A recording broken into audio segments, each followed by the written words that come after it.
Hi friends, this is Dr. M. V. Rao. Welcome to our channel ScienceSmilesShorts. Please watch our videos on sustainable farming and many more. An evolution from traditional methods to sustainable goals. We have 40 years of experience in different products and aspects. We believe in experiments and experimental proof in the laboratory. We have devised a land-to-lab approach, a detailed training to growers in the laboratory, including all aspects from soil to the finished product, and showing the methods of analysis, from analysis of samples to research on natural extracts, studies on slowing down the activity of insects. There is a lab-to-land approach, a close interaction with the growers, studies on soil, water, energy, economy, and other aspects, a detailed study on the gaps between the market specifications and the product quality, filling the gaps with studies and experiments in the laboratory, meeting the standards suitable for market with healthy practices. Different types of farming practices discussed from a practical point of view. A stepwise approach for a sustainable farming.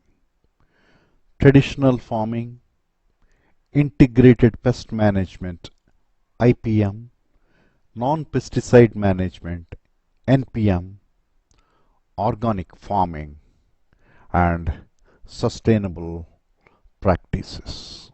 Different management practices in organic farming. Management practices meant for controlling insect attack on the crop are shared from our experiences.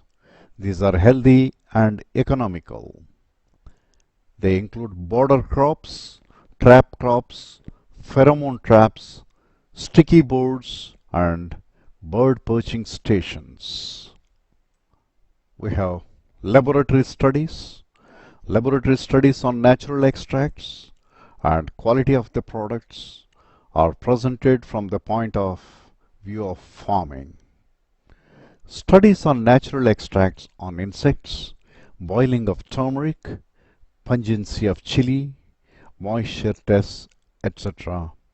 you'll find in our videos. And something more, studies on natural gums. Studies on natural gums which have exceptional qualities. Studies at field level and studies at laboratory level. Studies on gum karaya, studies on Cochlospermum gum.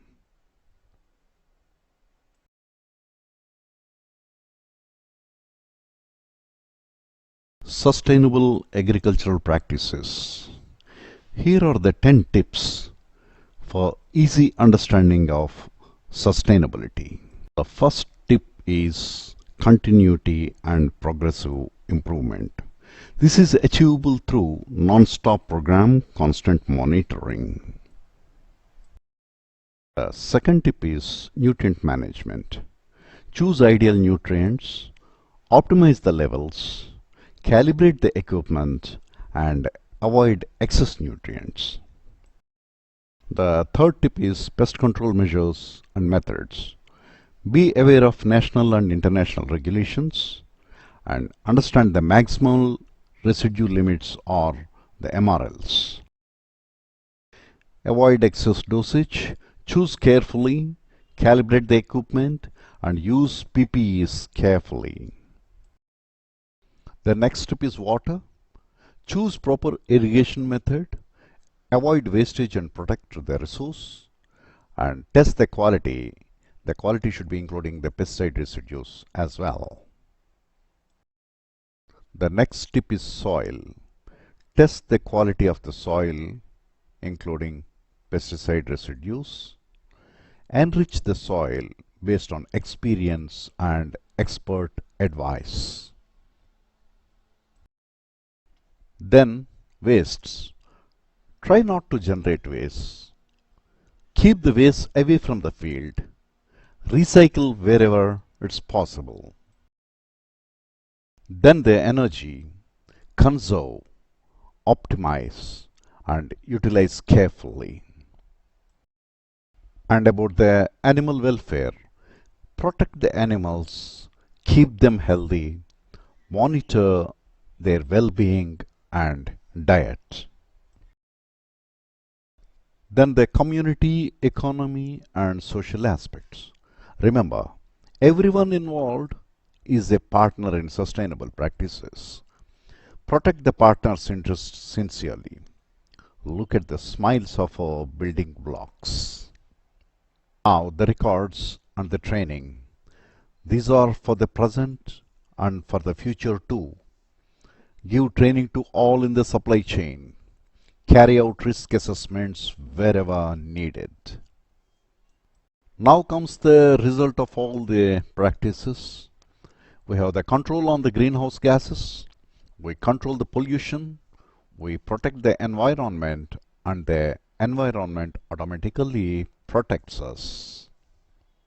Sustainability is a vast subject which includes environment, agrochemicals, water, energy, soil, training, a supply chain, economic and social aspects, animal welfare, biodiversity, and all related aspects. This is just a beginning in a chilli field. A simple stop, start, go approach is attempted in this presentation as an introduction. Sustainable agricultural practices make the use of natural resources, avoid depletion of resources, protect the environment, and maintain ecological balance. And such practices give health, wealth, and happiness, not confining to the current generation, but for the future generation too. As a beginning, avoid and stop excessive usage of fertilizers, excessive usage of pesticides, excessive usage of nutrients, unnecessary use of chemicals, usage of banned items, throwing waste in the field or canals, wastage of water, wastage of energy, burning of plastic cans and containers, handling agrochemicals without wearing personal protective equipments, PPEs. These are all the things that are to be totally avoided. As the next step, start minimizing the use of agrochemicals, practicing usage of natural products, minimizing usage of pesticides by integrated pesticide management, protecting soil, conserving water, conserving energy, giving waste for recycling, biodiversity by growing viable and permissible species, consulting experts and taking guidance from them. Now comes the go signal. The go signal suggests proceed with the sustainable practices. However, there is one most important aspect, continuity of the program. There is another aspect, training, to be given to others to continue the program. Managing the social and economic aspects is the key for success. Now, all this results in improved and balanced environment, better health for the producer and the consumer too, consistent and high quality produce, reduced wastage of the produce, better economy by savings, better market and demand, better price for the product. And I always consider sustainability as a philosophy rather than as a procedure. Sustainable practices begin at home, say by reducing electricity waste, running taps, by avoiding excess food items, and in conserving fuel in vehicles and so on. No doubt, it helps the agriculture to a very great extent, as I have seen and experienced. I chose chili as an example, as this was the product where I began the sustainable journey. It is impossible to cover all aspects of sustainable practices in one go, but this gives a basic thinking in the direction. Hi friends, today we'll discuss something on sustainability and sustainable agricultural practices. In this, the first and the foremost aspect to be discussed is the continuity and a continuous improvement. Without continuity, practicing sustainable agricultural practices for a few days, months, or a few years is not really going to help. It's very essential that there should be continuity, and we should vouch for that as soon as we decide in our minds to start sustainable agricultural practices. Continuity. What is continuity? Today we do something, tomorrow we'll continue with it with all the enthusiasm, and after some time, suddenly no, we'll just put a full stop. We'll think, okay, later we'll just take it up. What's the point? This is not really going to help. So it is essential that the phenomenon has to be continued and continuous to give results. Remember, sustainability cannot be achieved in a day. And sustainability, once achieved, it has to be continued, and it should be continuing to give us good results. Here what I would say is continuous improvement is also very essential, and we should put all our efforts to ensure that these two aspects really take place and are in place. So let us recall once again. One is continuity. Number two, continuous improvement. Once these are decided and we are prepared for it, yes, nothing can stop our endeavors towards reaching the goal. So, thank you. Today, I would like to discuss something about and share my thoughts on supply chain in sustainable agriculture. What is this supply chain and what does it involve, or who are all the partners in the supply chain? It's obvious we'll be thinking it is a farmer, that is the producer, then the buyer, and the ultimate buyer or the consumer. But it's not as simple as that. A supply chain really involves farmer and vendors to him, then the transportation companies, the godowns or the warehouses, and various distribution channels, the buyer,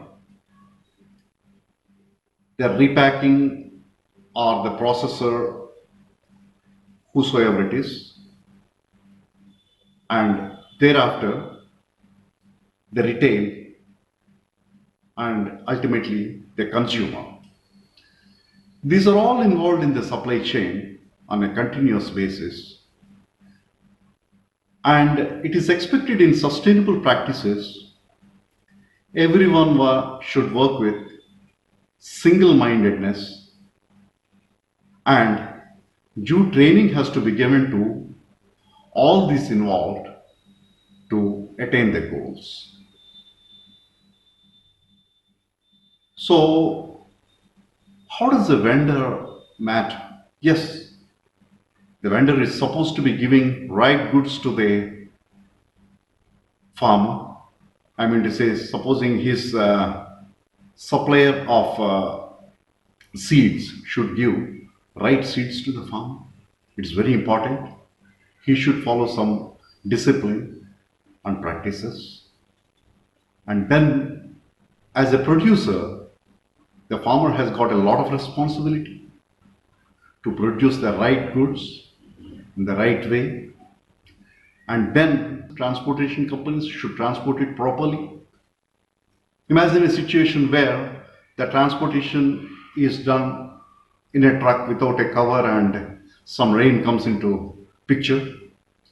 The whole goods will be damaged and they catch fungus and they are harmful. This is how the transportation mechanism also should be properly disciplined in this regard. Then of course, in the warehouse, how people stack it properly in the warehouse and in a right manner, the first come first served basis, how to organize the warehouses and clean environment. Imagine in some of the warehouses we see these rats and so many lizards which spoil the goods.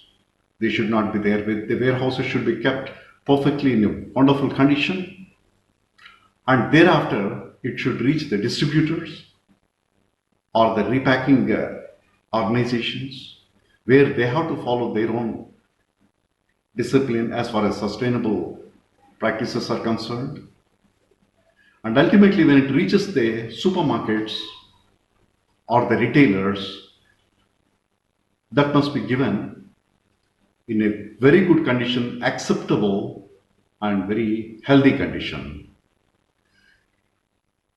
One example is supposing in the supermarket, the staff involved do not understand the importance of the whole phenomenon, and supposing, imagine a situation where cumin seeds, our regular cumin seeds, are kept adjacent to a flavor or some soaps, in between some soaps. After some time, it is likely that the soap smell or the flavor smell shall be entering into the cumin seeds and it will become unpalatable and unhealthy too.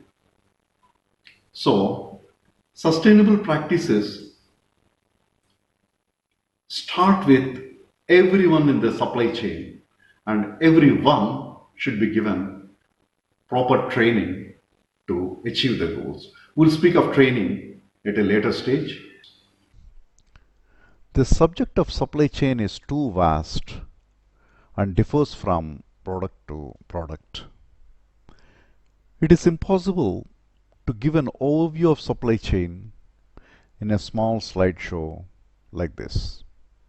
But I am attempting to give some tips based on our experience without going much into details.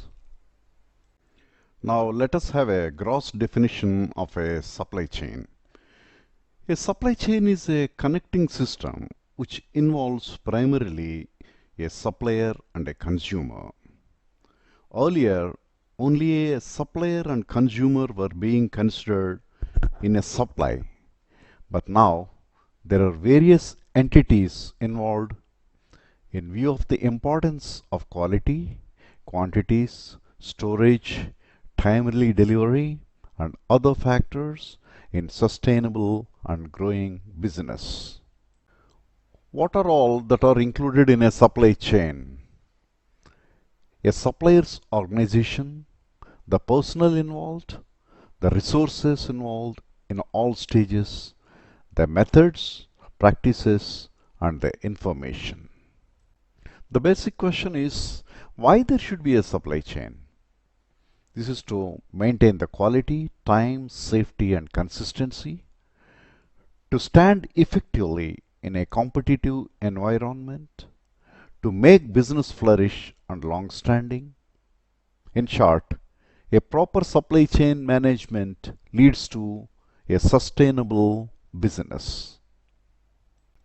To the question, Is a supply chain important in agriculture? Yes, the produce is seasonal, time-oriented, and a consumable product. It needs to be produced in a high quality and should reach the consumer in time, maintaining quality involving different stages. In case of food items, safety is of prime importance. Since I am more involved in spice farming, I would like to mention who are involved in a sustainable spice farming supply chain. I'll say all vendors to grower or a producer, seed and saplings vendors, fertilizer vendors, compost and manure vendors, the transporters of the above items, the work team involved in preparing the land for sowing.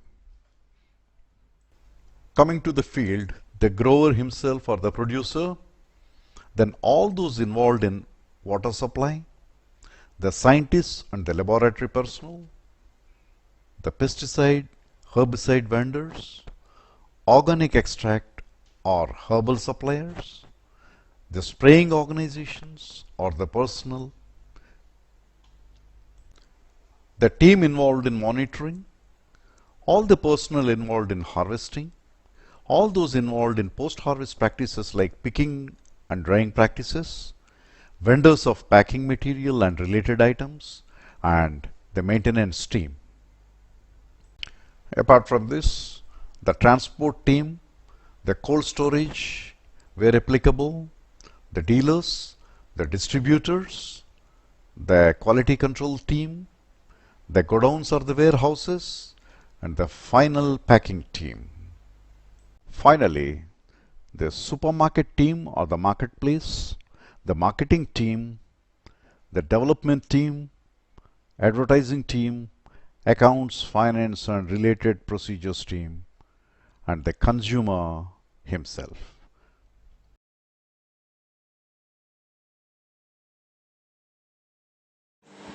Hi friends, Dr. Ami Rao here. In this video, which is more of an explanatory type, I wish to discuss various types of agriculture.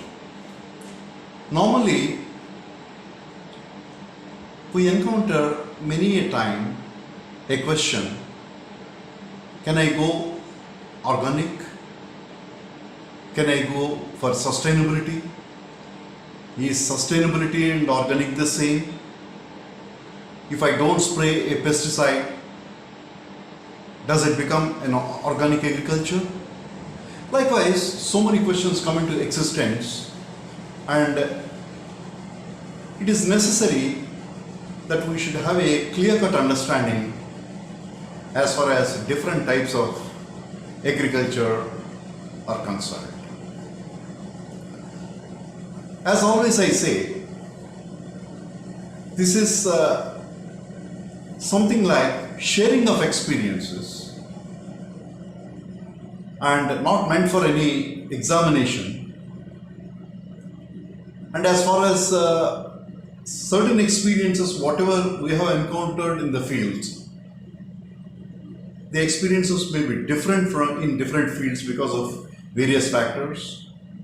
If it is a laboratory, as always I say, there is something like standardization of equipment, of the test method, and all aspects, and that becomes very much reproducible. But in agriculture and in the field work, so many conditions come into existence, like climatic conditions, the human errors or handlings. So many factors come into existence and they vary from place to place. And one has to adjust by himself and try to strike a balance between what is the theory and what is the most applicable way of organizing things in a particular field. Therefore, let us try to jump into various types of agriculture. Fortunately, there are excellent textbooks and excellent research works and publications thanks to many scientists working in research laboratories in the universities, in the industry, in the field, everywhere. And people with the dedication really paved way for development of different aspects in agriculture. So therefore, grossly, this will be a kind of my experience which I am sharing with you. Hopefully, it helps somewhere. And now, there are different types of agriculture. One is a conventional agriculture. A conventional agriculture or a conventional farming is supposed to be an industrial agriculture wherein the production is more important and therefore it involves usage of synthetic chemical fertilizers,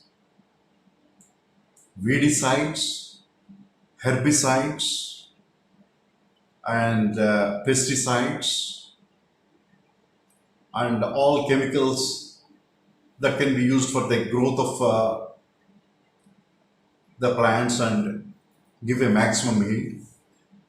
This is a conventional agriculture. Let us forget the nomenclature right now.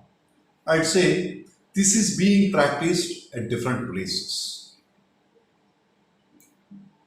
Let me tell you,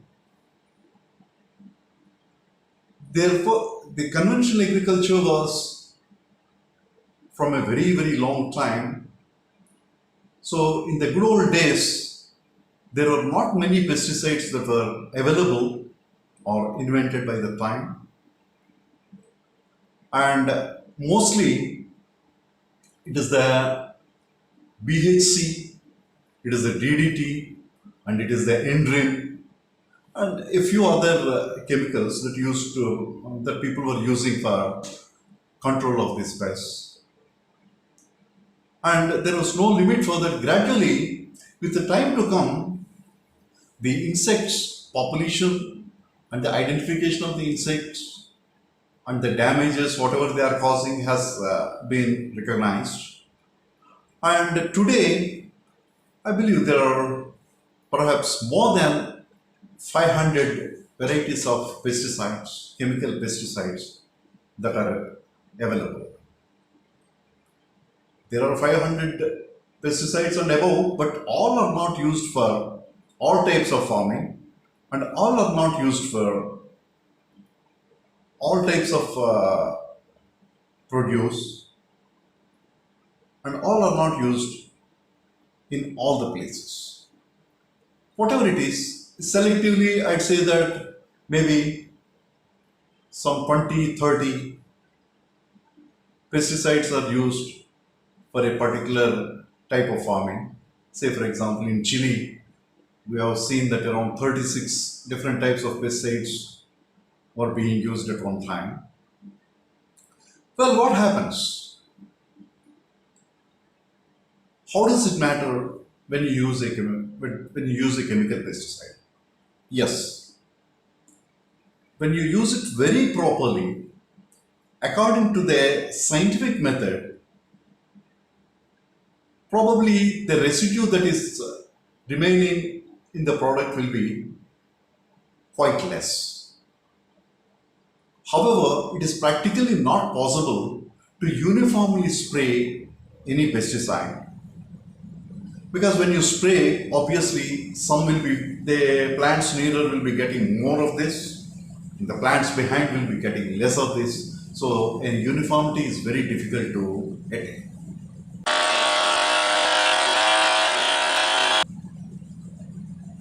And what happens? After all, we see that whenever the pesticide is used, in one of my videos I have shown how a pesticide, chemical pesticide can instantaneously kill an insect.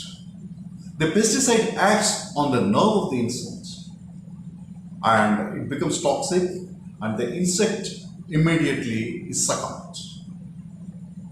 And imagine we are also having nerves and we have got the nervous transmission.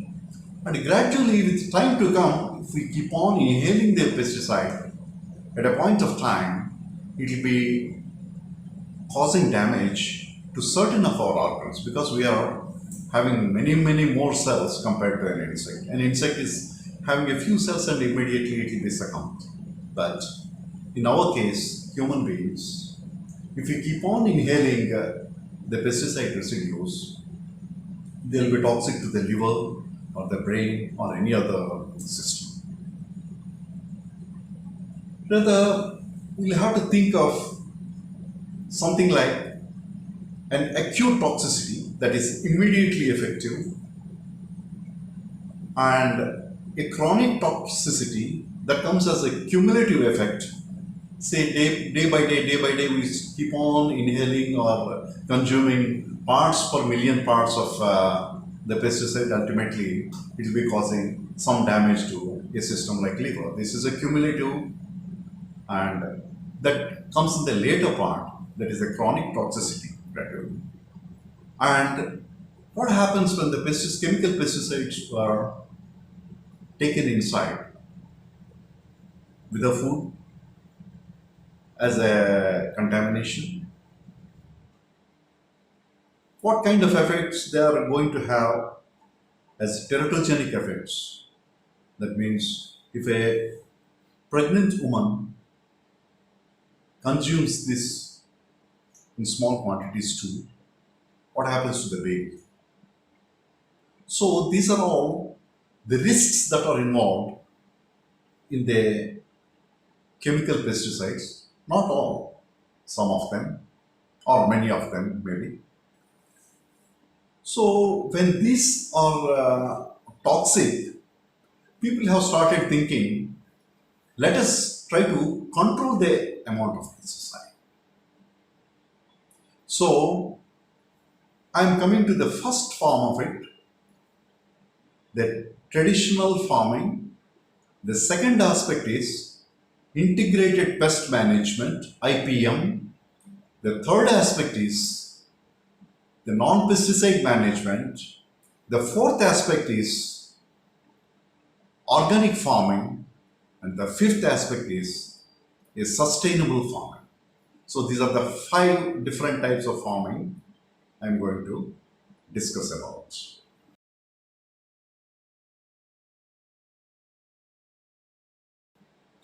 What is a traditional farming? As I've already told you, there is no control over the spray of the pesticide or the usage of the chemical fertilizers or several types of nutrients, and ultimately it is an industrial farming. What happens is we want the yield and we want the produce. This is so in this whole phenomenon, there may be some excess of these chemicals that are used, and having known that some of them are very toxic, so they needed a control measure, that is by integrated pest management. So we go into integrated pest management now, having understood about the conventional farming.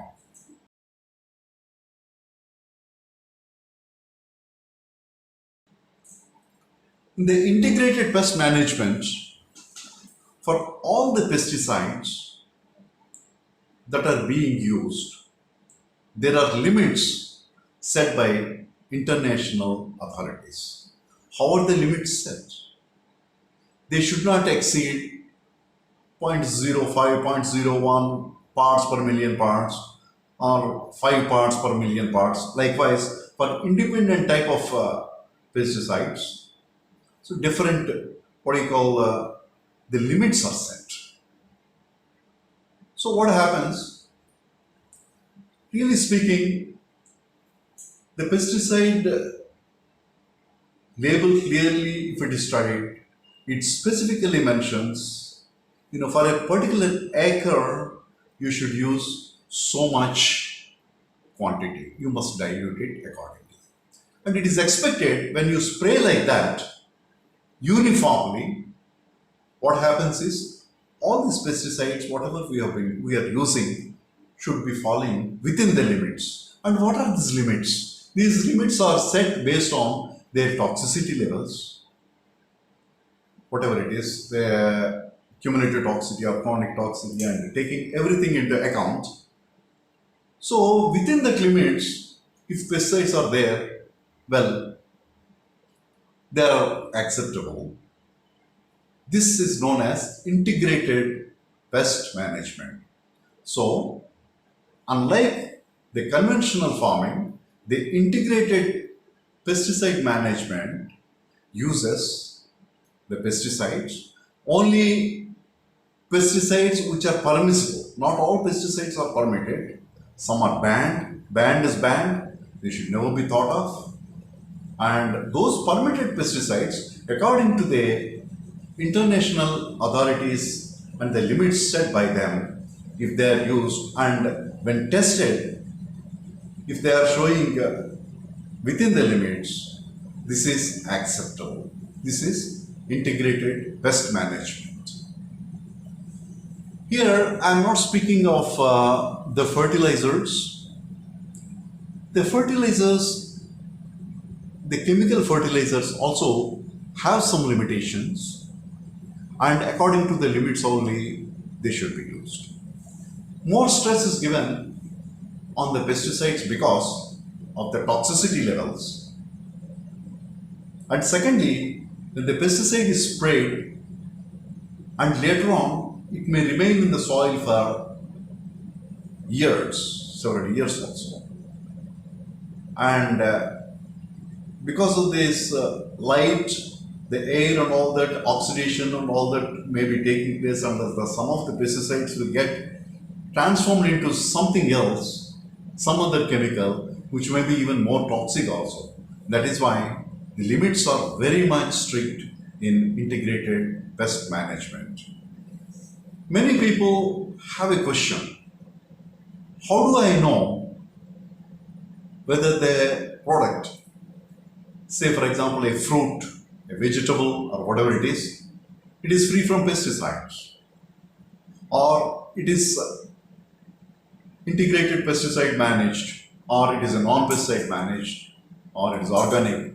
We cannot say anything about this because, as far as I know, till date, there are no spot tests or immediate tests which have been developed to understand whether a pesticide is present in a product or not.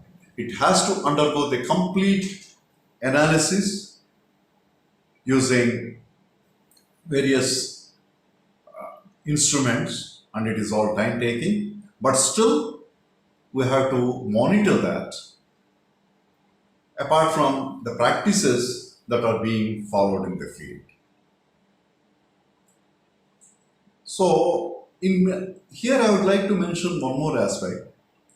The power sprayers, supposing I am having a field which is managed well with integrated pest management, but yet the neighboring fields that may not be having this IPM practice and it was going by this conventional farming, they may spray with a power sprayer and droplets of it may fall into my product here, which is organic IPM based, and the traces of it appear in my product, and my product definitely fails according to the international standards.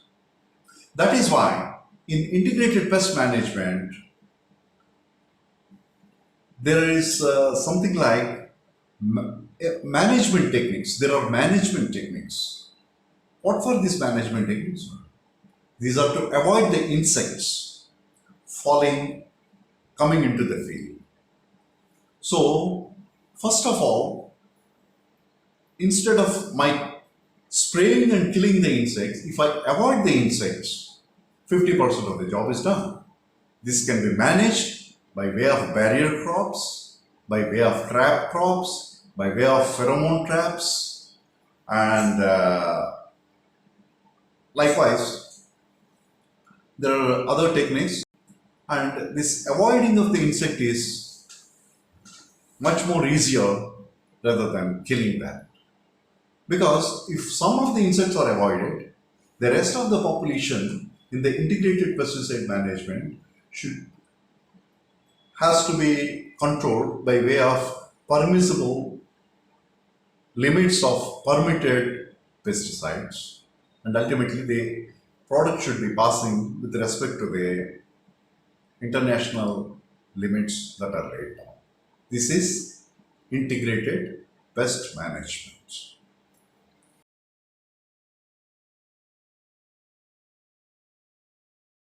Now, the third one is the non-pesticide management.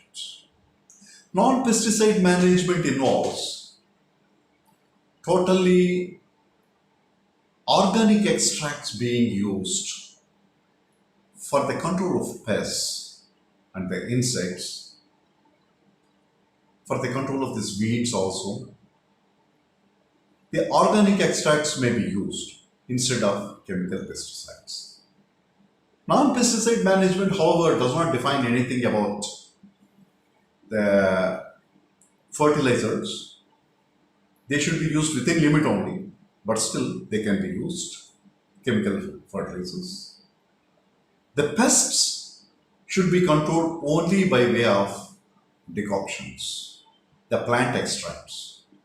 As I have told, the concept is that if the pesticide is sprayed and is falling in the field, it may be there in the field for the soil for several days. And secondly, it may go into the water, it may be contaminating that. And because of the oxidation, some of it may be getting transformed into more dangerous chemical. That's why here, in non-pesticide management or no pesticide management, no pesticide is used. Only plant extracts or fermented products are used. How these are made? Say for example, neem contains azadirachtin, and neem is extracted with water, and the water extract, it's boiled, it's cooled, and that water extract is used, which contains some azadirachtin, and it is sprayed. So naturally, the product is water soluble and will be washed away. Secondly, this is all biodegradable. So this is an extracted form of it. Then what else is used? There are some organic,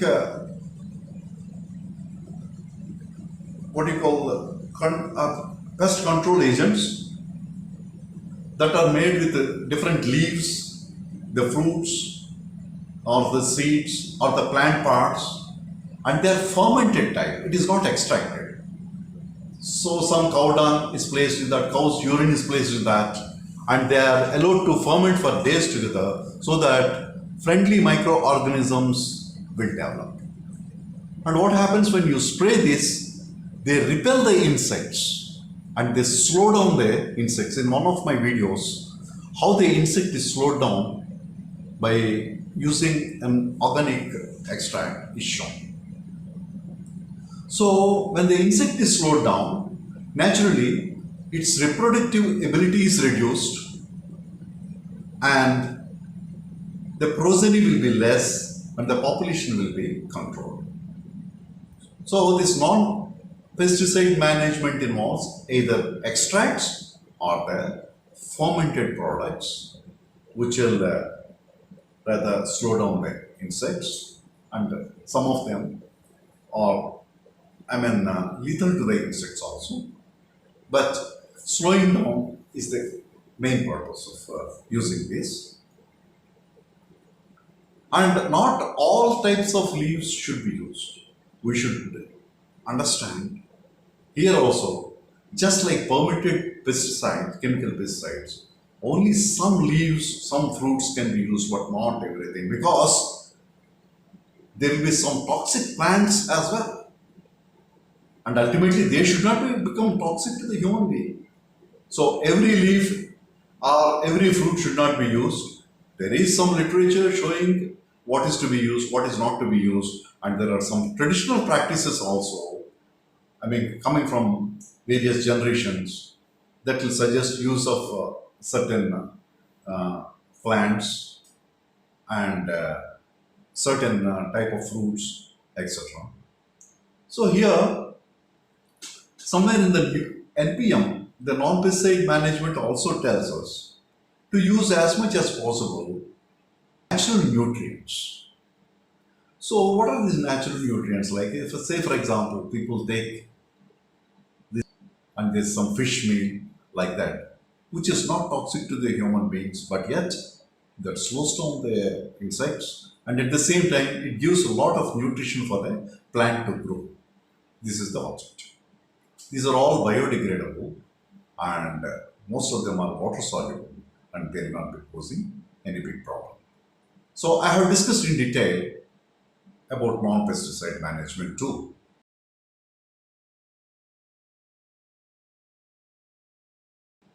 Now comes the organic way. What is organic farming? Organic farming does not allow any type of chemical to be used in the field. I was discussing about a fertilizer. In organic farming, no fertilizer, chemical fertilizer should be used. Rather, we have to use the composts and manures like earthworm manure. Such type of, organic materials which is arising out of plants, and also this cow dung and the neem seed, etc., should be used for this nitrogen purpose. And we should grow nitrogen fixing, what you call plants, some legumes parallelly in the field, so that gives strength to the main crop. So it's very interesting and very difficult also, but still it is all achievable. We have seen it to go in an organic way. That means without any chemicals, as far as fertilizers are concerned, or as far as the pesticides are concerned, or as far as the weedicides are concerned. Weeds are removed by hand. Fertilizers are all, as I have told, the compost and the manures, which are organic. And as in non-pesticide management, there are no chemical pesticides that will be used. It is almost the same as non-pesticide managed crop without the use of any chemical pesticides. Now, many people ask, can I jump into straight away an organic farming? No, we cannot. It takes minimum of 3 years for the soil to be cleaned up and to be gotten rid of from the pesticide sprays which have been done earlier. So that is why in the organic farming, no chemicals should be used in the first year, in the second year, in the third year also. And in the third year, most likely, the soil will be totally free from any chemical. It's not only a pesticide, any chemical, and we can go into organic. And there are so many certification authorities which can give a lot of guidance on this organic farming. As I've told you, this is a sharing of experience and grossly I'm speaking, but if one has to go into details, go through the literature, go through the experts' advice, and go through what all the certification authorities speak. And that will be a wonderful guidance to organize our crop. So, in the organic farming, ultimately, the product has to be tested, whether it is in the organic farming or whether in the non-pesticide managed or integrated pest management. The soil has to be tested. I suggest always the plant also has to be tested as such. Then the third thing is the product has to be tested as such. The tests for this pest, it is not to testing means it is not general tests like ash and acid insoluble ash, but specifically we focus upon the pesticides. So we know there are what type of pesticides are being sprayed, and for all the pesticides, the test should be done. This is there are methods to do this using the gas chromatography and the HPLC methods. So that's how the organochlorine pesticides, the organophosphorus pesticides, organonitrogen pesticides, carbamates, and all others have to be tested, and these pesticides should be nil. It is not like integrated pest management where you can spray the pesticide. There is no way. It is like non-pesticide management. Nothing should be sprayed. Chemical should be sprayed. Nothing of chemical pesticide should be sprayed. No chemical fertilizer should be used. No external chemical nutrient should be used. Everything should be organic. This is organic farming, and as I mentioned, I'm repeating again, the organic farming takes 3 years of concentrated effort. And in the third year, one can go in for the organic certification after getting the soil and everything properly tested.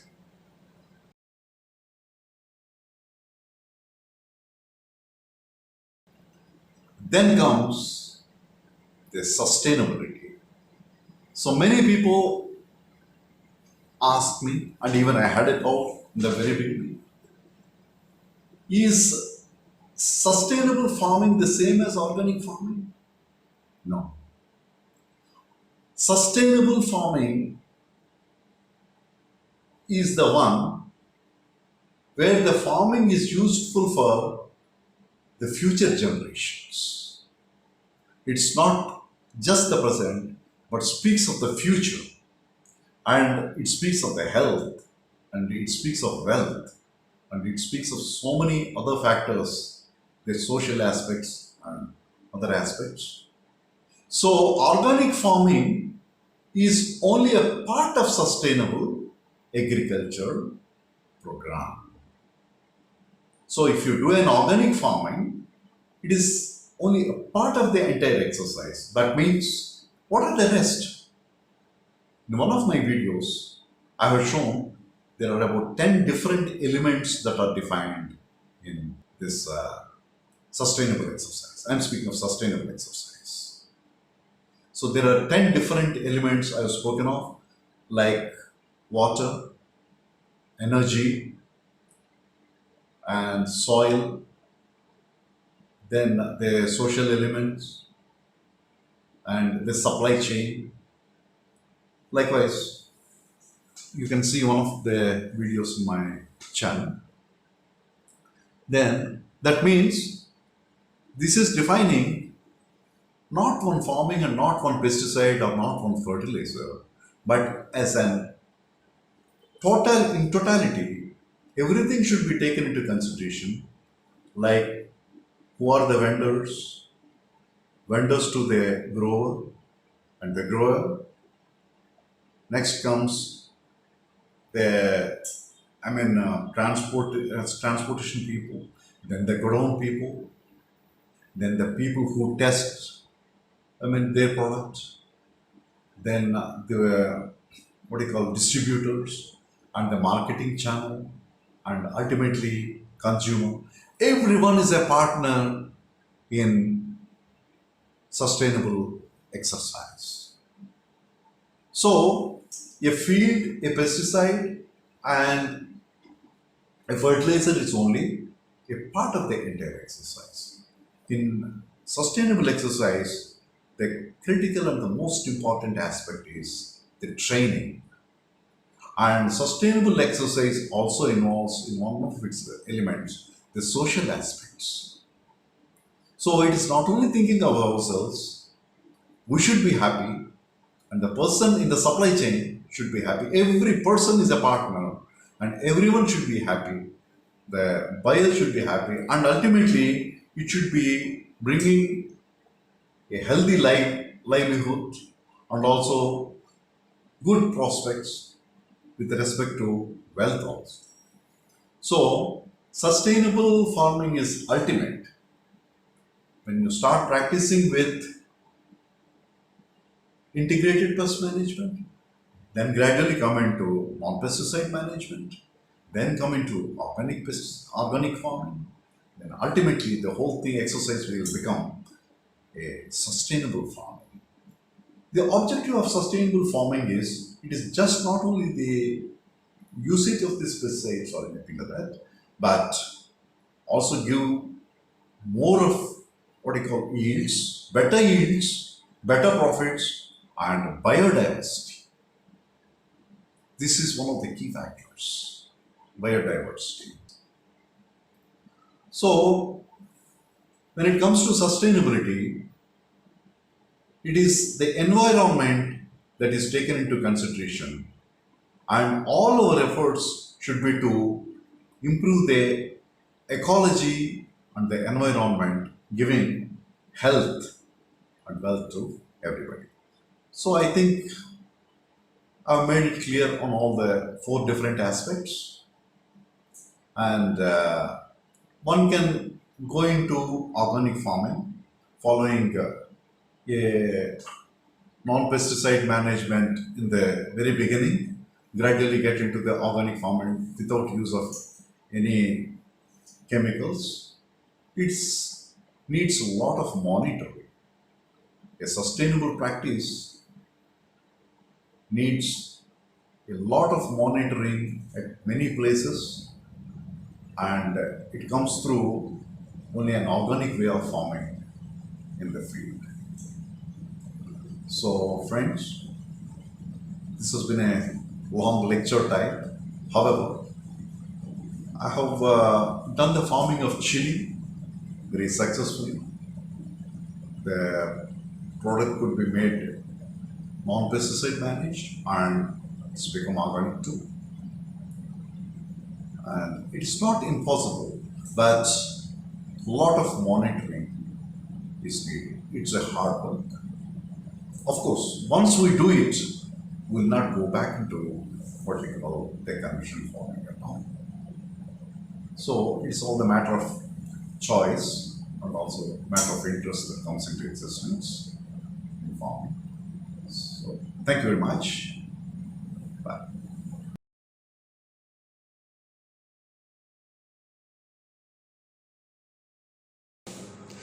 Hi friends. Today we'll be speaking about border crops which are used in organic farming and sustainable practices. It is essential that natural pest control should be made more feasible in organic farming, and this is a sustainable approach in the management of insect populations.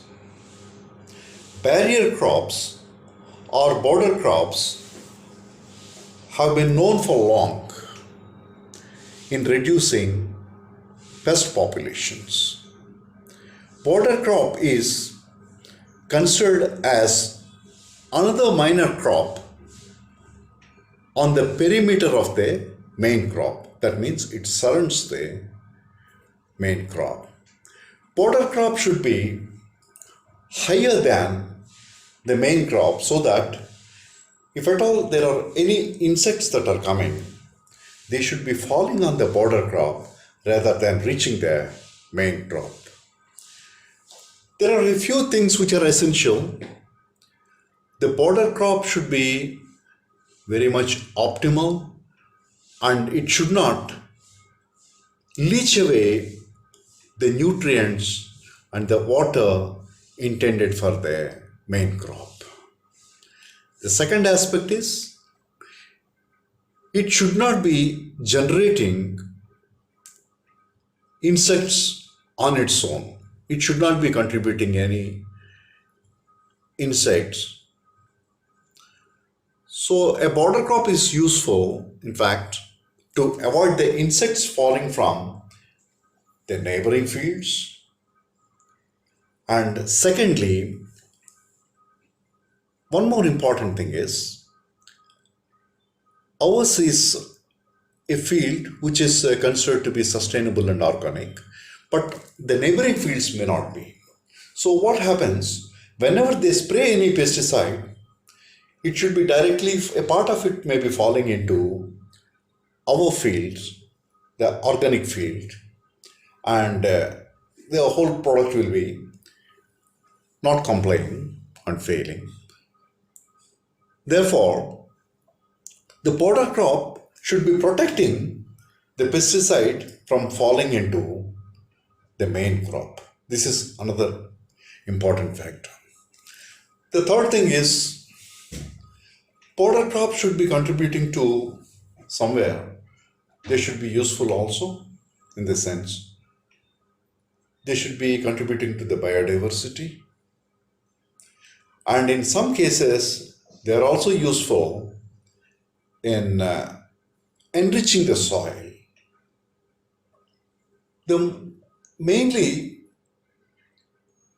maize is used as a border crop, and sorghum is also used as a border crop.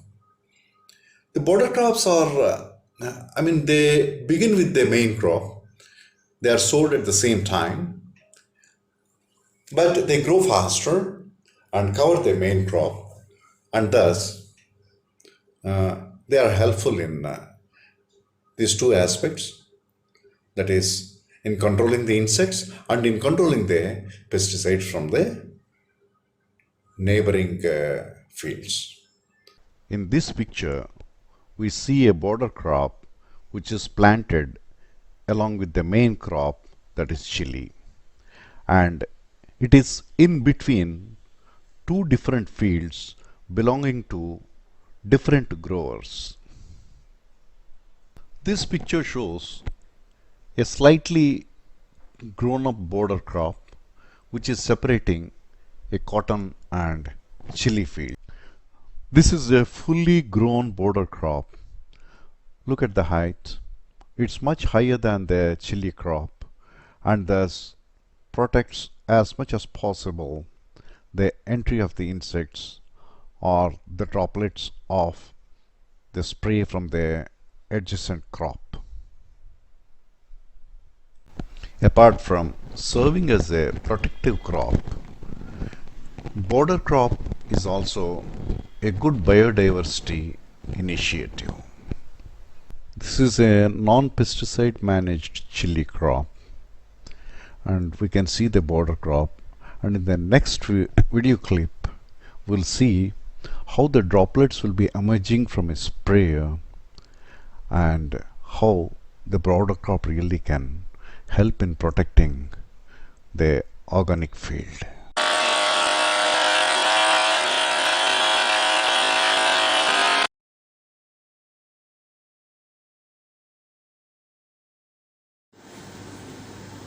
Hi friends, greetings from Dr. M.V. Rao. In one of my earlier videos in this series of sustainable and organic farming, I've discussed about the trap crops that are used in organic farming. In organic farming or non-pesticide management farming, it is always better to avoid insects as much as possible. That serves 50% of their purpose. Since Chemicals or pesticides should not be used. We have to use only organic extracts, which are totally harmless. But these can be employed after reducing the insect population as much as possible by avoiding techniques. Then what are the avoiding techniques? One is a border crop, which is grown around the crop and which is having more of height so that the insects cannot fly to that level, and some of the insects will not be entering into the field. This I'll show separately in another video. The other aspect is the trap crops, which I have already discussed in series number 8 of these videos. Today, we'll discuss something about the use of sticky boards, which are placed inside the farm. These sticky boards attract the insects, and they'll be having glue on the surface so that the insects will be directly falling on them, and they'll be getting attached to the board and they get immobilized. The principle is very simple. Normally we see these insect zappers or flying insects killer, that is a high intensity ultraviolet fluorescence bulb which is placed inside the rooms so that the insects get attracted to the color and they go near that and they get killed. In field practices, this is not feasible. So the best way is to place colored boards inside the field in a definite pattern. These are quite safe to use. They are yellow painted or white painted boards, and they have simply glue that is rubbed on the surface, which is harmless. The insects with their compound eyes, I don't know the principle actually how they get attracted to this yellow boards, but we can see in one of the pictures I'm going to show you. There are lots of insects, they get attracted towards these boards and they get attached to it and immobilized, as I have told you already. So this prevents a lot of insects falling on the main crop. Here, this is not a very big technology or anything like that to make the boards. Simply take a plywood board or alternately a cardboard, get it painted into yellow color or attach a screen with yellow color or white color, and thereafter put a bamboo pole or something like that in the field and attach this board to this bamboo pole. So what happens, it will be hanging. You can attach it with a rope, a thread, or even a wire. So that will be very simple. And once the insects get attracted towards it, they fall on it, we have one specific advantage. The thing is, if you show these insects to an entomologist, he'll be able to make out what kind of insects are prevalent here.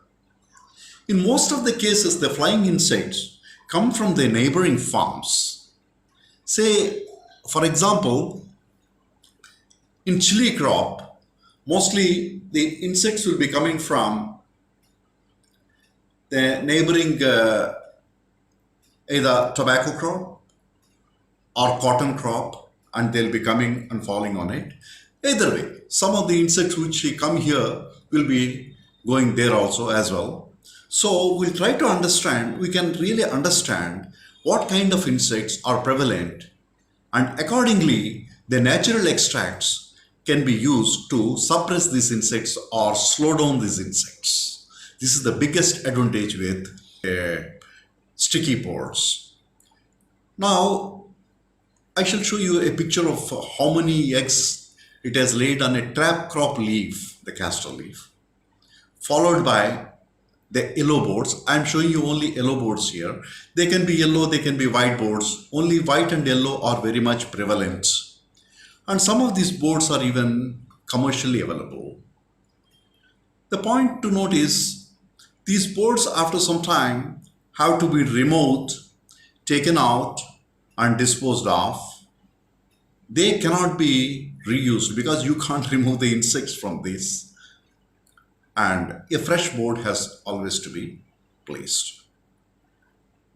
In the forthcoming pictures you will find as to how the boards will be placed and how are they effective. We have seen the effect of these boards in chili crops. They are helping quite a lot.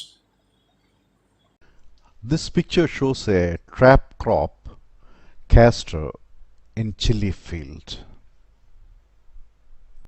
This picture shows how a castor leaf has been damaged by insects. Now look at this. So many eggs have been laid on this castor leaf. Had this castor plant not been there, all these eggs might have landed on chili plant. Now coming to the yellow boards, this is a fixed yellow board. That means actually it is fixed to a stand, and the same thing is placed inside the soil much above the level of the chili plant. Here comes the second type of the yellow board, which hangs on.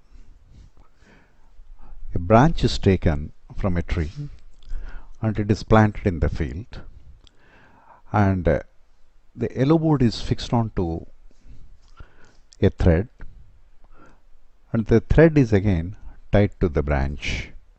So as the plant grows, you can just pull up the thread more and more. It should be higher than the plant level so that the insects will directly fall on that, getting attracted to the yellow color. You may see how it's made here.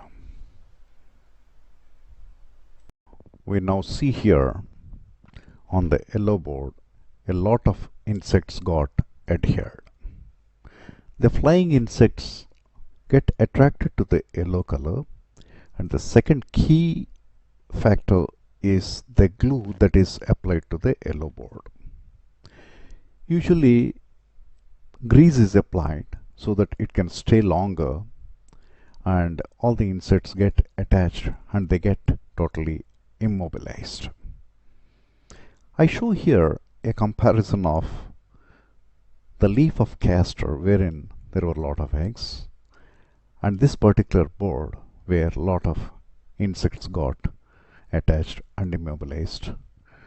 So this way a lot of insects can be avoided from getting onto the plants, and this makes 50% of the insect control in organic farming.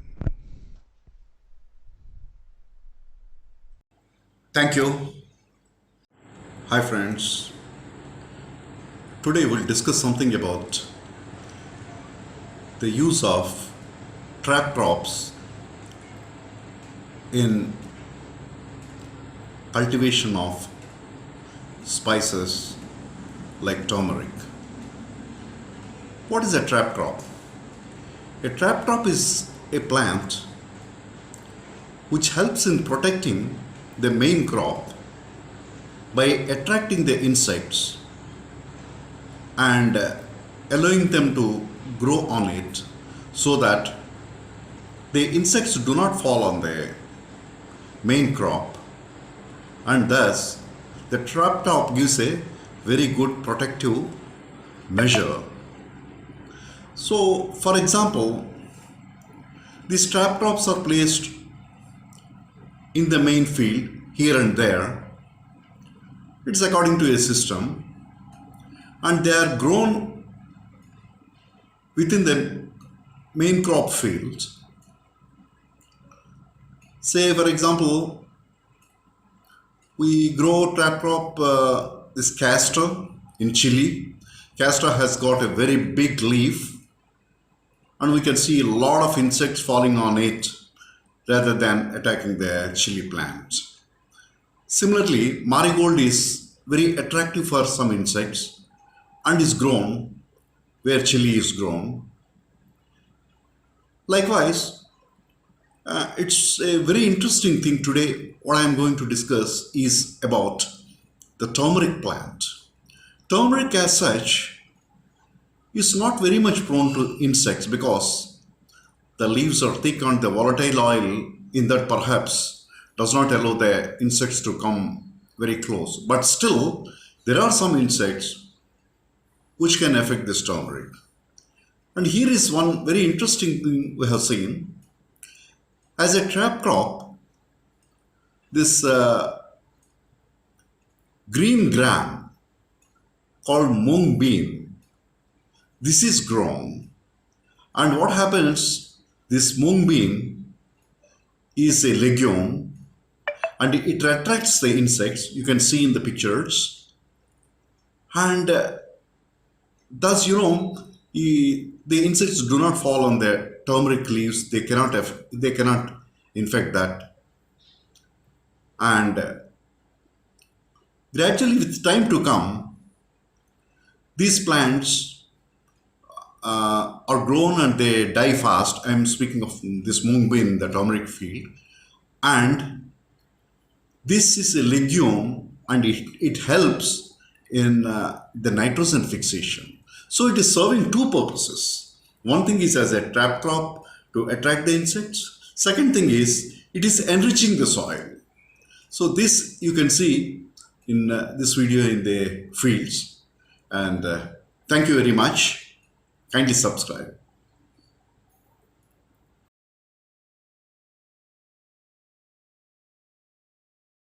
As a trap crop, when the insects come, instead of falling on this small leaf of chili, they'll fall on the big leaf and they lay eggs here, so that our leaf of chili is much more protected just because of this. That's why this is called a trap crop. This is castor.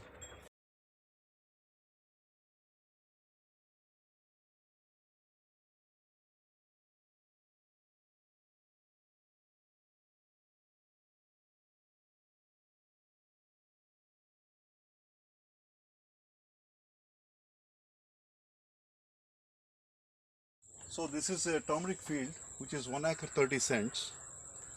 This is also a trap crop. They have started growing this green gram, and you can see here the leaves which have been infected by the insects. So in order to avoid the insect infestation of turmeric, this green gram is grown, and after some time what happens, gradually the leaves will be wilted and this will be falling down, and it provides a natural nitrogen fixation and nutrients to the entire field. This is how they have started planting green grams here and there. Thank you. Hi friends, greetings from Dr. M.V. Rao. Today the topic is pheromone traps. Pheromone traps are used in organic farming as a management practice. What are pheromones? Pheromones are insect hormones. Pheromones are secreted chemicals in the insects which trigger response in the other insects of the same species. Alarm pheromones and sex pheromones are well known. A pheromone trap is an insect trap that lures the insects, usually the males. A rubber septum impregnated with the pheromone is enclosed in a funnel trap. It attracts the insects and traps them. A pheromone trap is usually tied to a bamboo stick, as shown here in the field. In this picture, we can see a lot of insects trapped in the funnel, say more than half of the funnel in our chili field. The lures of the pheromone trap attract the male insects, and pheromone traps are used for trapping, identifying, and counting the population of insects in agriculture. This picture shows the photo of the insect which was trapped in the pheromone trap. While pheromone traps are considered to be very good and sensitive, and they can control the reproduction by attracting one sex of the insects, they have their own limitations. 1. They are sensitive to weather conditions. 2. They may attract insects from other fields. 3. They attract only insects of one sex. 4. They attract only adult insects. So these pose practical problems to use them in the field, but since they are very effective and sensitive, they are used in almost every fields in organic farming.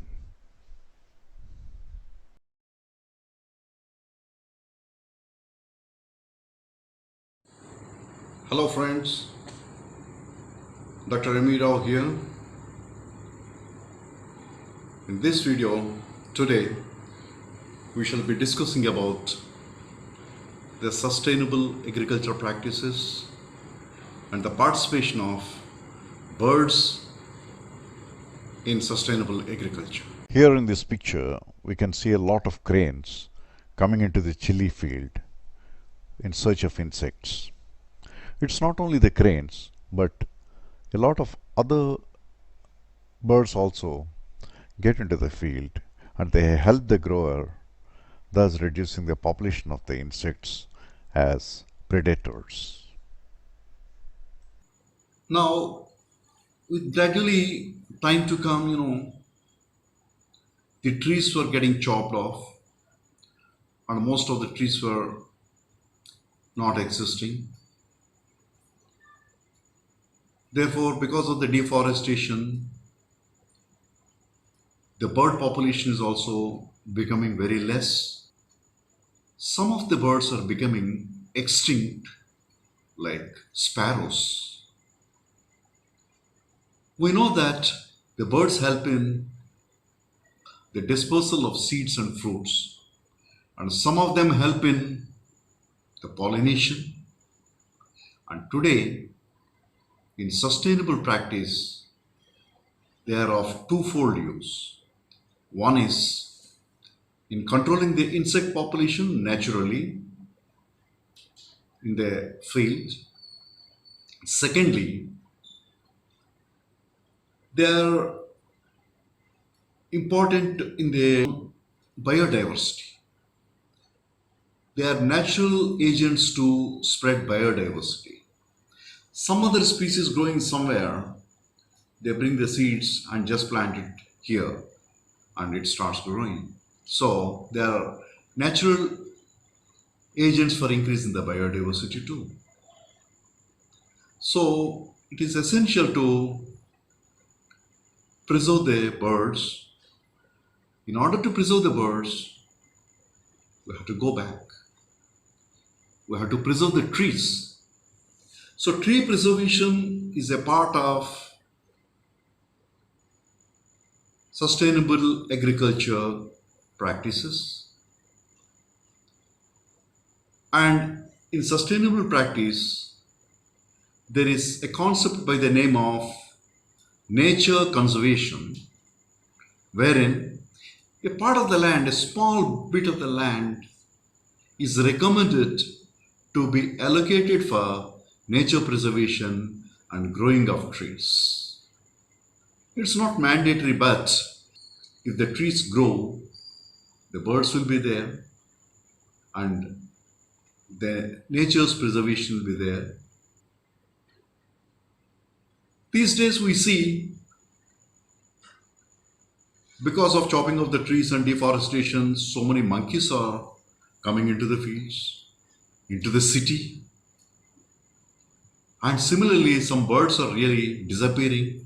They are becoming extinct. So in order to keep up the nature, it is essential that the nature conservation and bit of land allocation for the nature conservation is also a part of sustainable agriculture. I would also like to mention here, in the course of this nature conservation and growing of the trees, supposing some fruit yielding trees like mango trees or something like that are grown, they'll be helping in the economical aspect and also for the nature conservation. And secondly, what is to be borne in mind is, whatever the trees we are planting, they should not be causing any harm to the main crop. In the sense, they should not be leaching away water and the nutrients that are essential for the main crops, that are meant for the main crops. So what is it immediately we can do? It takes time for the trees to grow and to allocate a land. We cannot plant trees in the midst of this our crops because of the shade. Naturally, it will be affecting the crop and the plants itself. This is exactly where there is a need for some artificial means for the birds to land. This picture above shows such a bird perching station, which is simply a stand made with some branches of a tree. In the early hours, the birds perch on these bird perching stations on the lookout for insects. And we have seen it in the very early hours. Birds come there, stand on that, perch on that, and they'll be in the lookout of some insects, and they'll be capturing the insects. This is a very interesting phenomenon. As I always say, in sustainable agriculture and organic farming, the avoiding of insects is more essential and easier than simply trying to kill them with some extracts or whatever. So, this is a part of the management practice wherein we have discussed in the past about border crops, pheromone traps, trap crops, and now the bird perching stations. All of them can be combined together as a management practice. See, with the organic farming or non-pesticide management, when we started it, initially no birds were there, but we have seen it in the third year. We have seen the crows coming and several birds also visiting the field. These birds are becoming indicators of sustainable agriculture or organic farming. In one of my videos, I've shown that earthworms happen to be good indicators that the soil is clean and free from the pesticides. And similarly now, birds also, the return of birds into the field is an indication that there is no pesticide spray which is driving them away and they are able to come back into the field. Thank you very much. I'm able to share with you all my experiences on this agricultural practices and sustainable practices. So thank you and please subscribe. Greetings from Dr. M.B. Rao. Today I'm going to tell you something which is very interesting in organic farming. This is our own experience. We have reached a model field in about an acre of land of chili, and the first year there was no spray and no chemicals were used. Everything was organic. And the second year also, similarly, we followed the same principle and practice of using natural extracts and without any agrochemicals, with the neem and earthworm compost and such sort of natural compost we have used for this as manures. And both of these years we found the pesticide residues to be quite compliant with the standards. Rather, almost in the second year there were no pesticides that were detected. We followed all the practices of the non-pesticide management farming or the organic farming. So I'll briefly show you what all the practices that we have followed for this in this 3 years. And as the third year has come, there were absolutely no pesticide residues either in the soil or on the plant or in the chilies in the product. It has become totally organic. And the best part of it is earthworms started coming out from the soil. This is a very interesting phenomenon and very interesting observation, because earthworms are very sensitive, they are very farmer friendly, and they cannot withstand any of the pesticides. So literally, it is not from the manure or something like that that the earthworms have come from. They have made burrows here and there. And I'll show you in one of the video clips how the earthworms are moving. Earthworm was moving in the field.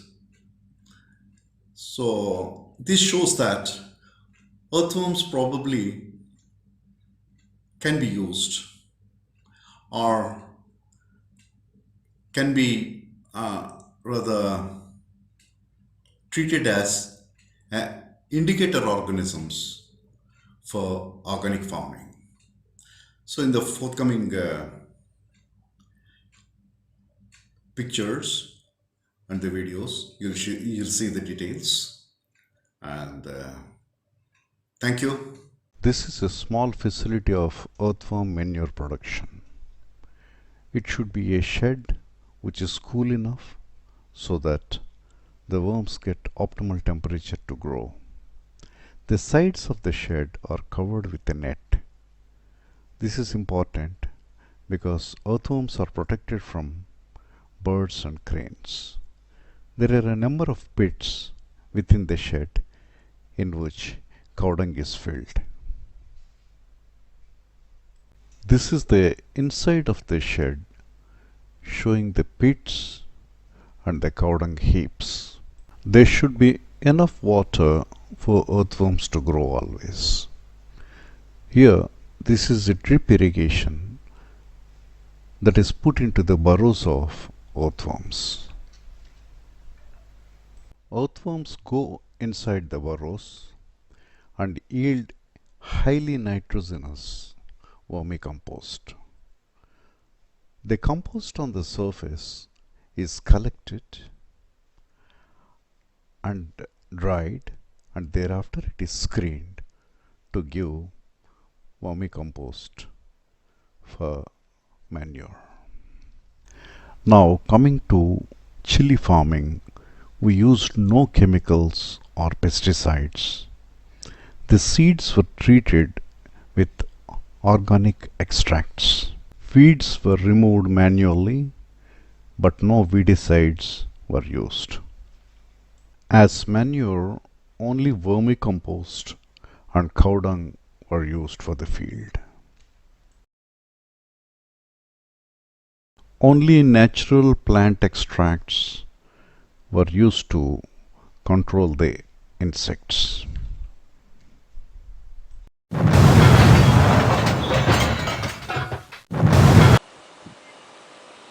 The final result was a true organic chili without any pesticide residue traces and with a good yield. In the third year, as a routine, in the beginning of the season, the soil has been tested for organochlorine, organophosphorus, organonitrogen, carbamates, and other pesticide residues. The soil was found to be free from all these. Earthworms started making their appearance in the field. So, earthworms perhaps can be some indicators that the soil is purified and free from pesticides and other chemicals. This is very much helpful in organic farming if this happens to be the case everywhere.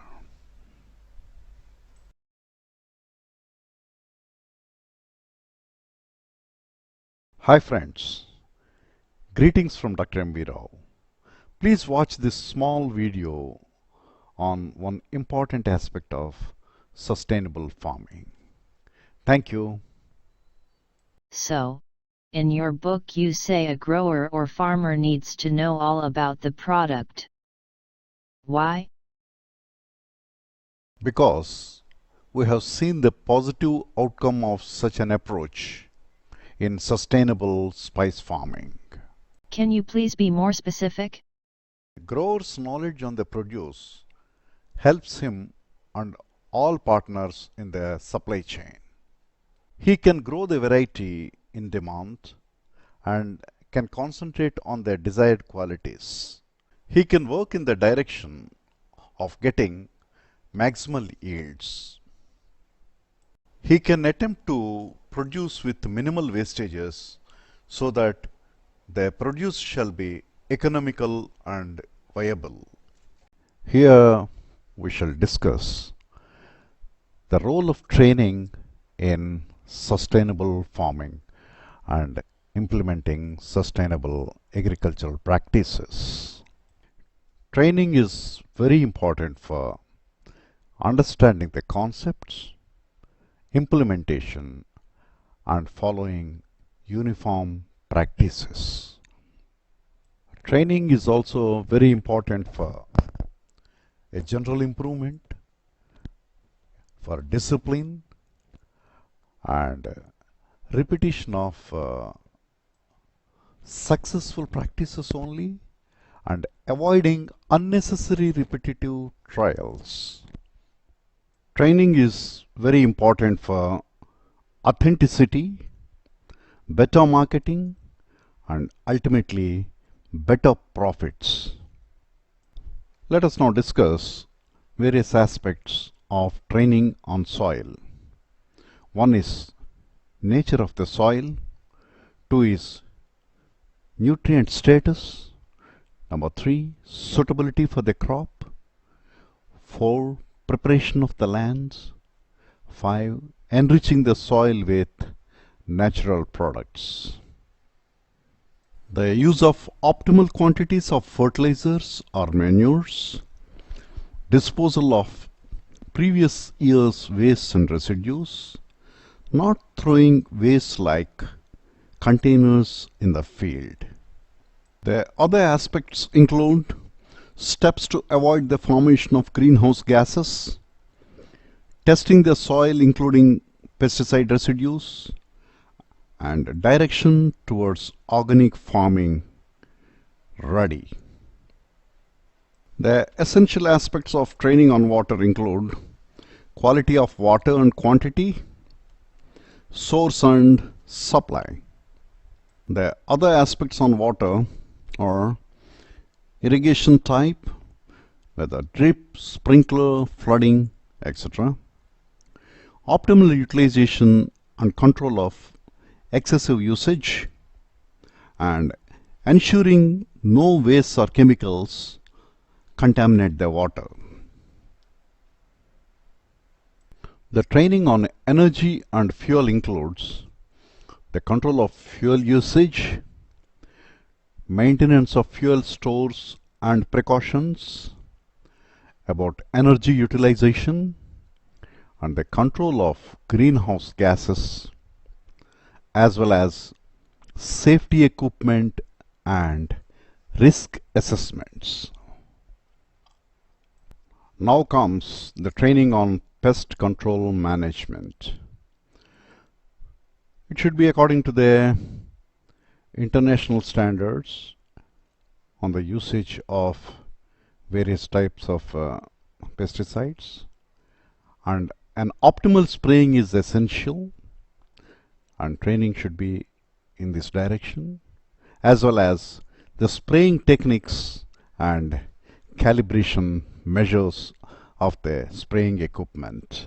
The training also should include details on tests and the limits, and much about organic extracts and the safety equipment during spraying and handling of the various extracts or the pest control agents. The training on waste management shall emphasize as to how to avoid the waste and keeping the field clean, recycling of wastes, and avoiding disposal of any waste in the field or in the water. Biodiversity is a specific subject, and the training shall be oriented towards the concept and importance of biodiversity and how a biodiversity initiative can be done with specific emphasis on the field, and then the monitoring and measuring of the initiative in future.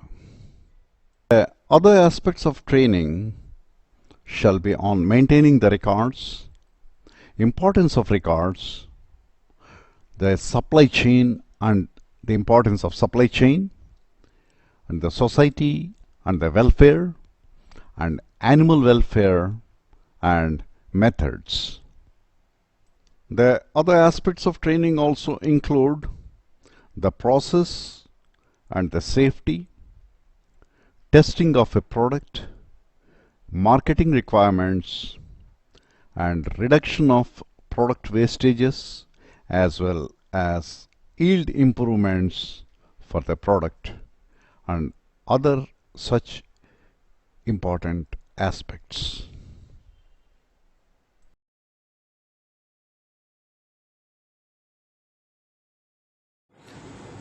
Hi friends, Dr. Ramvi Rao here.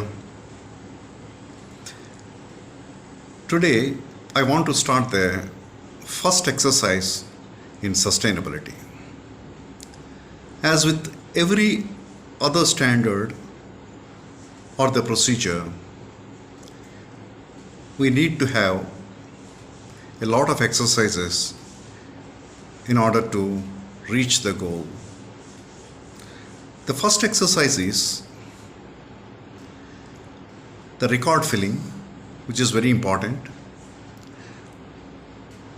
and this begins with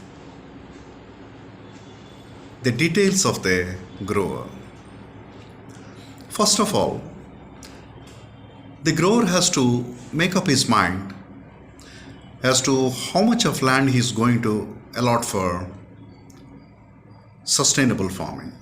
Say for example, if he is having about 5 acres of land, maybe he wants to go ahead with 3 acres of land with sustainable practices. The rest of the 2 acres may be reserved for his conventional farming or any other purpose. So the record filling, as I said, is the most important thing. We have to fill in the name of the grower and other relevant details.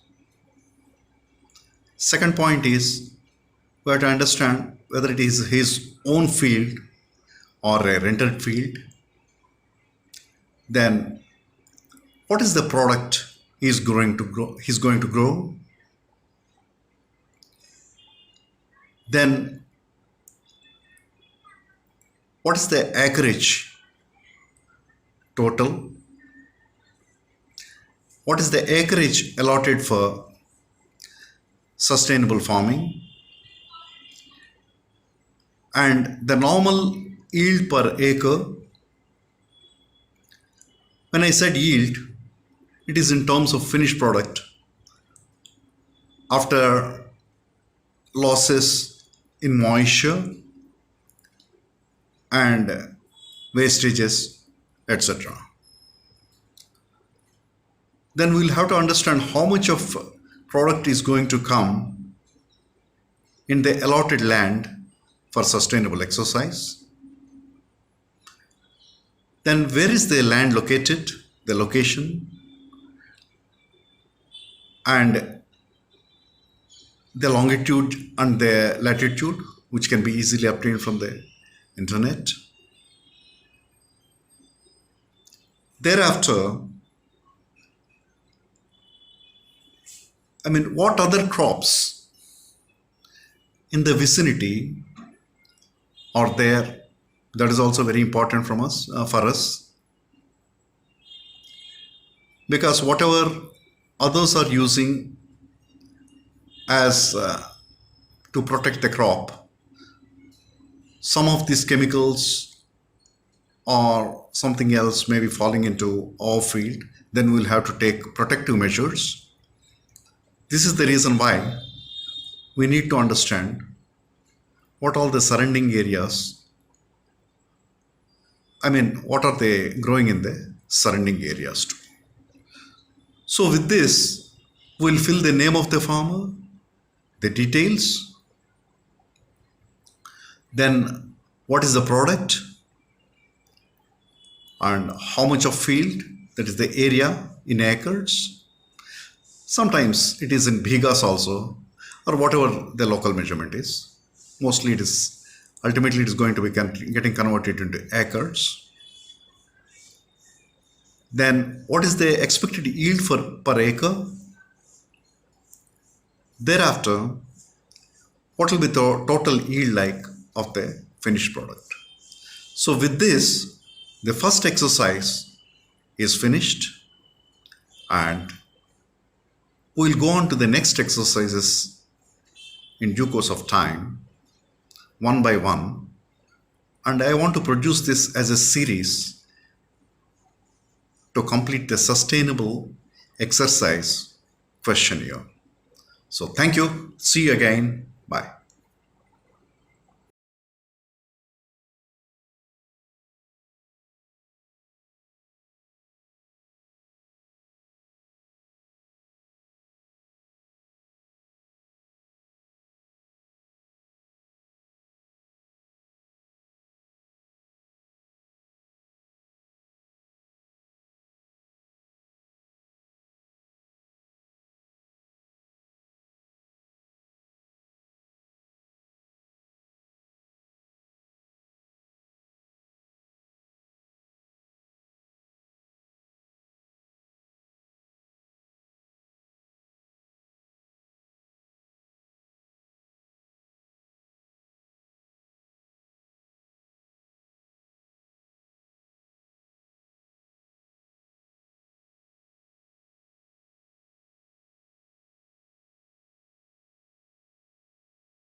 Hi friends, greetings from Dr. M. V. Rao. Today I want to discuss something about laboratory and the equipment related to sustainable agricultural practices. You may be surprised how a laboratory and the test method or the equipment are related to sustainability in agriculture. They are all related. As you know, in a supply chain, everyone is involved, right from the suppliers to the grower, and the laboratory where it is tested, persons in the laboratory, everyone is totally involved. And people should know exactly what's going on in different phases of the supply of the material, right from the beginning to the end. And here, the laboratory comes into existence, and the purpose of telling you more about the test today and testing procedures is that one is it is our practice to bring the farmers into the laboratory and show them how we do the testings, the gross details. And similarly, we go to the fields and we discuss with them and we understand what they are doing. Then try to strike a balance between these two. That is a land to lab and lab to land exercise. Today I'm going to discuss about a land to lab exercise with emphasis on some latest equipment and its operation. The part of the equipment and the operation are more technical in nature and shall be useful for those who are involved in the analysis and giving the training to the growers. I hope you'll enjoy this video and thank you. As I have mentioned earlier, this is a land-to-lab exercise where the growers come to the laboratory and first of all we give them exposure to the theoretical aspects and how to implement and what records to maintain and all such details for sustainable agricultural practices. Later we shift to the practical aspects. Here is how we explain our growers what tests are done for their produce in the laboratory. It is not only the end product but also the water, soil and other tests that are important for a sustainable agricultural practice. The growers are explained in detail, the equipment used for the end product testing according to the buyer's specifications and importance of each test. A stepwise demonstration of the tests is shown to them and we discuss while the test is going on. By this, they understand the importance of analysis in sustainable practices and adopt suitable methods in farming to meet these requirements. Here I am explaining and showing them HPLC, high performance liquid chromatography, which is used for testing capsaicin, curcumin, aflatoxins, ochratoxins and some pesticide residues. By virtue of this land to lab exercise, the growers not only understood the importance of quality but also could give training to those who could not attend. In the ensuing video clip, a clear stepwise demonstration of HPLC is shown. This is all demonstrated to the growers and even some growers have shown interest to have hands-on approach. HPLC is high performance liquid chromatography used for analysis of several products and we use them for estimation of curcumin from turmeric, capsaicin from chilli, aflatoxins, ochratoxins and some pesticide residues. The demonstration is shown with the equipment we regularly use in our laboratory and also the accessories and reagents. The video is made self-explanatory with subtitles.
Hi friends, greetings from Dr. Mira.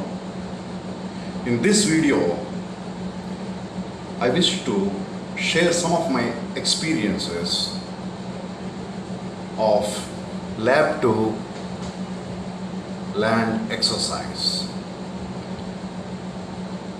In the previous video, I have discussed in detail what is the land to lab exercise, which forms a part of the training for the growers, wherein they will come to the laboratory and try to understand the techniques. And in that video I have presented quite a lot about the operation of HPLC. So now it is a land to lab that has been shown to you earlier. Now it is a lab to land exercise wherein from the laboratory we go to the fields and we discuss with the growers and thereafter conduct some experiments, collection of samples, etc. Naturally, the samples will be brought back into the laboratory and we do the necessary testing. The objective of this land to lab and lab to land is to integrate a field with a laboratory. So it is a laboratory field exercise combined, which is interdependent and which is quite interactive for attaining the goal of organic farming and sustainable exercises. Now, I wish to mention here, this is not a lecture which is going to be given now.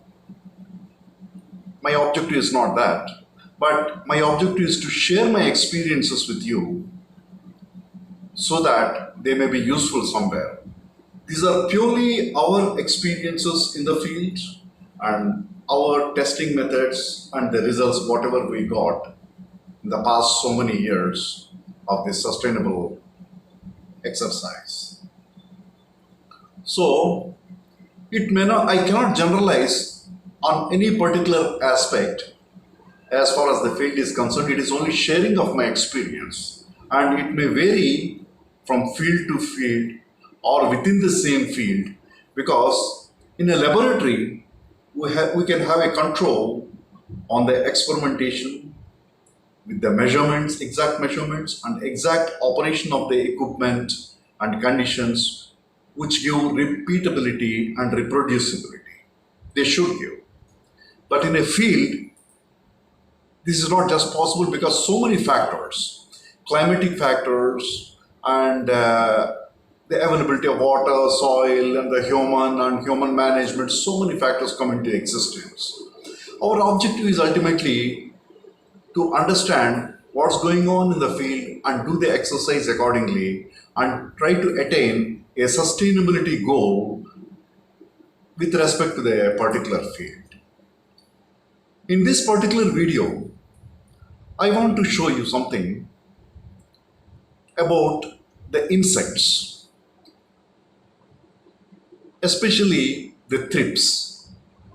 Thrips are small insects which are very small. They are yellow in color or white in color, and thrips pose a very big problem because they reproduce regularly within the life cycle, and the reproducibility rate is also quite high. Naturally, millions of them will be landing on the crop, and they can spoil the entire season.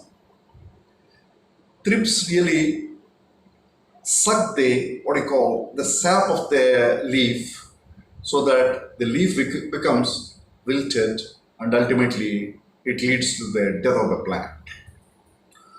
A thrip control is very difficult, and naturally so many pesticides have been used or being used for years to control the thrips. Here what is we are achieving is an organic way of farming wherein the chemical pesticides cannot be used and instead some extracts have to be used. I have to tell you there is a big difference between a chemical pesticide and a natural herbal extract. The first one is, you can see in the video, I'll show in the video, a chemical pesticide almost in a very short span of time kills the insect, very short span of time. And in organic extract, it takes a lot of time. A lot of time means it is five-fold or six-fold, something like that. But the advantage is it slows down the insect. When the insect is slowed down, the reproducibility rate or reproduction rate becomes less. So what happens? There is a control of the population of the insect, and here I'll show you in the video the complete action of a natural extract. Actually, at the time of presenting this video, the extract is being standardized, and therefore I'd like to mention this only as a natural extract because the conditions have to be standardized and the concentration has to be standardized. In any case, there are several extracts independently the growers will be using to control the thrips, and they are also quite effective. It varies from grower to grower, their traditional methodology, and they control the population of the insects with these natural extracts. And a very interesting observation we have seen is, that will be shown in the video too, when you spray or sprinkle, there is a big difference. When you spray what you call a pesticide, droplets of it will be killing it, but because of this force of the air, some of the insects will be just flying away and falling in the other fields or going elsewhere. So that means sometimes when our neighboring field, wherein organic farming is not done, if they spray something, it is very likely because of the velocity of the air, some of the insects will be coming in and falling on the plants here. So that is why in the past 4 or 5 videos, I have discussed about the management methods in organic farming or sustainable exercise. Both are not the same. Organic farming forms a part of sustainability and sustainable exercise. Let us not mistake about this. And here, what happens in the management practices, with the help of the border crop, with the help of a trap crop like castor, with several other methods, pheromone traps, and so on, we shall be able to control a lot of the insects falling into the field where organic practices are going on. So this being the management technique. Now, you cannot avoid 100% of the insects falling into our field. Therefore, naturally, we have to use something to slow down or kill the insect. There is no other way. So to kill the insect, if we use this chemical pesticides, there are so many restrictions, like, there are so many limits and the toxicity and so many other factors will be coming into existence. That is why most of the people are now trying to go into organic farming wherein no chemical pesticides are used. Here, the natural extracts are used and they slow down, as I have repeatedly been saying. And here in this video, we could take the picture of a thrip. It's not only a picture. We could bring the thrips into the laboratory and ultimately we could expose it to an organic extract, and I'll show you the entire movement of the thrip. The video takes a little longer to see, but From a scientist point of view, every millisecond is very important, and we have to keep on observing what's going on, whether it is a chemical reaction or a biological reaction or a thrip movement or whatever it is. That's why I didn't want to really do a lot of editing. You can jump over wherever it's a little important or anything like that. But still, an observation is an observation, and we should be careful. And in this video, you shall see that. Incidentally, these are my experiences. Sometimes we may not find them in the literature, but I'm sharing my experience as I have told you already. There are some peculiar experiences that come into existence when the laboratory and the field are integrated. In many cases, people always say that use cow's urine to control the insects and for seed treatment, and why not buffalo's urine? This has been traditionally, cow's urine is being preferred, cow dung and cow urine, and I was wondering why these are preferred, the cows are preferred, and we have analyzed in the laboratory here cow's urine and buffalo urine, and incidentally, buffalo urine has been found to be contaminated mostly with Escherichia coli, E. coli. I was wondering why. In case of cow's urine, it's not found in whatever the samples we have tested. I was wondering why only in buffalo urine this E. coli should be present. It is a pathogen. And some logic we had to apply. These buffaloes always tend to go and sit in stagnated water for longer times, wherein the presence of E. coli, salmonella, and other pathogens is very common. Whereas a cow is mostly kept in controlled conditions and it is washed well. Buffaloes are also washed well. But yet, when they go for grazing, inevitably they'll be sitting in ponds or some wastewater, muddy water and all that. But normally, cows are so managed, they are always kept clean with clean water, washing. And whenever the grazing is going on, as far as I could see, maybe there are cases where they are also left stray, but most of the cases, the owner of these cows tends to go with them, and as a part of this grazing exercise for them, and as a part of their nutrition, he follows them. And in buffaloes also are followed. But yet, this is what we commonly see. As I said, this is a logic. Ultimately, it is not purely scientific, but still, what I could arrive at is, because of this factor, this buffalo sitting in the water which is not very clean, its urine must have been contaminated with E. coli. So friends, now kindly go through this video till the end, and thank you very much, and please subscribe. Bye. This is a chili crop recently sowed showing small plants. Along with chili, castor is also planted as a trap crop. Castor, with its large leaves, attracts insects, thus protecting the main crop.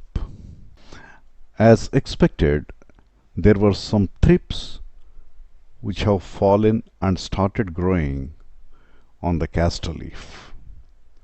This picture is enlarged and therefore showing large insects, but in fact these are very small insects with quick movements. Thrips are light yellow in color and live on the sap of the leaf. They also decolorize the leaves. A thrip is placed on a black cloth here. Thrips have very quick movements, as we can see.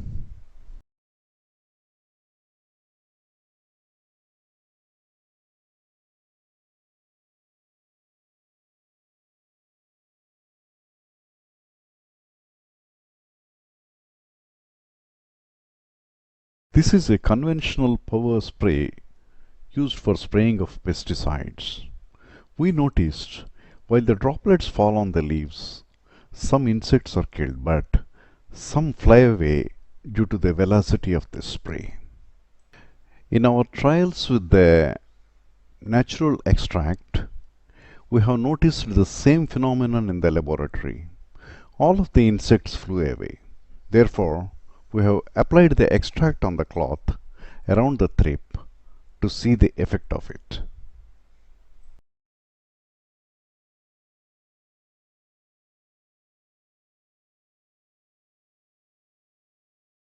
This is a trial with a chemical pesticide. The insect got paralyzed almost immediately, say in less than 10 seconds. This was a trial with sulfur. Sulfur was sprinkled around the insect. These white patches we are seeing on the cloth are sulfur. We observed that it had little or no effect as the insect just slowed down for a while but was very much alive and slowly regained its speed later. As I have applied a natural extract around the thrip on the cloth, it started slowing down. It also stopped on the extract zone, perhaps was sucking the extract as it was a natural extract from leaves. It started slowing down further and gradually came to a stop. Incidentally, thrips can fly very weakly as their wings are unsuitable for flight in a conventional manner. Thrips have short lifespan and large capacity of reproductive cycle, so millions of eggs emerge every day when they infest the crop. No single organic extract is perhaps a solution for thrips as they develop resistance very fast and rotation of the organic extract mixture is a must.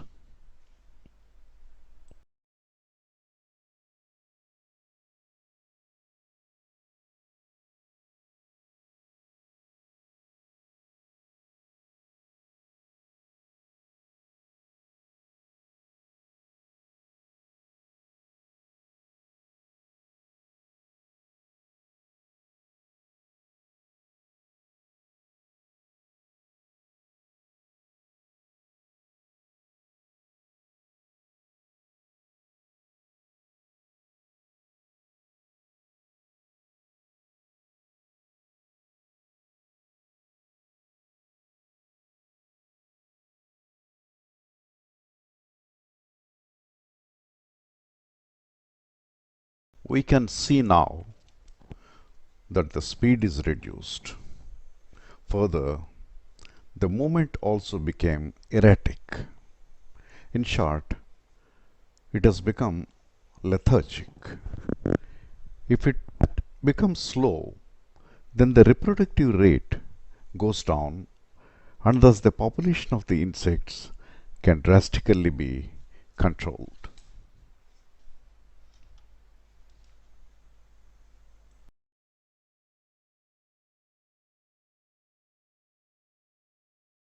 Whereas with chemical pesticide, the thrip got paralyzed in less than 10 seconds. This took more than 3 minutes with organic extract, as we can see.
We are working on different natural extracts for control of insects and for sustainable farming.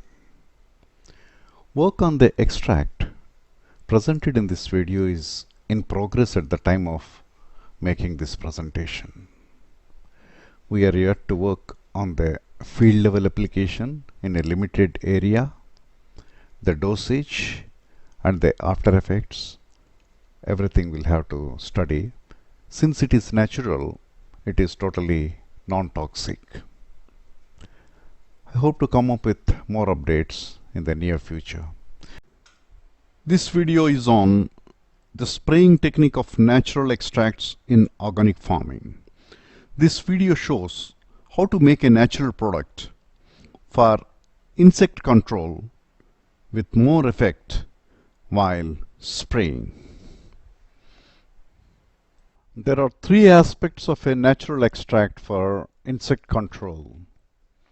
One is preparation according to the formula, two is dilution, and three, spraying or sprinkling. Dispersion should be uniform for spraying or sprinkling. Again, there are three types of spreading of a natural extract. 1. Direct powder spreading by broadcast. But this is all very limited in natural products.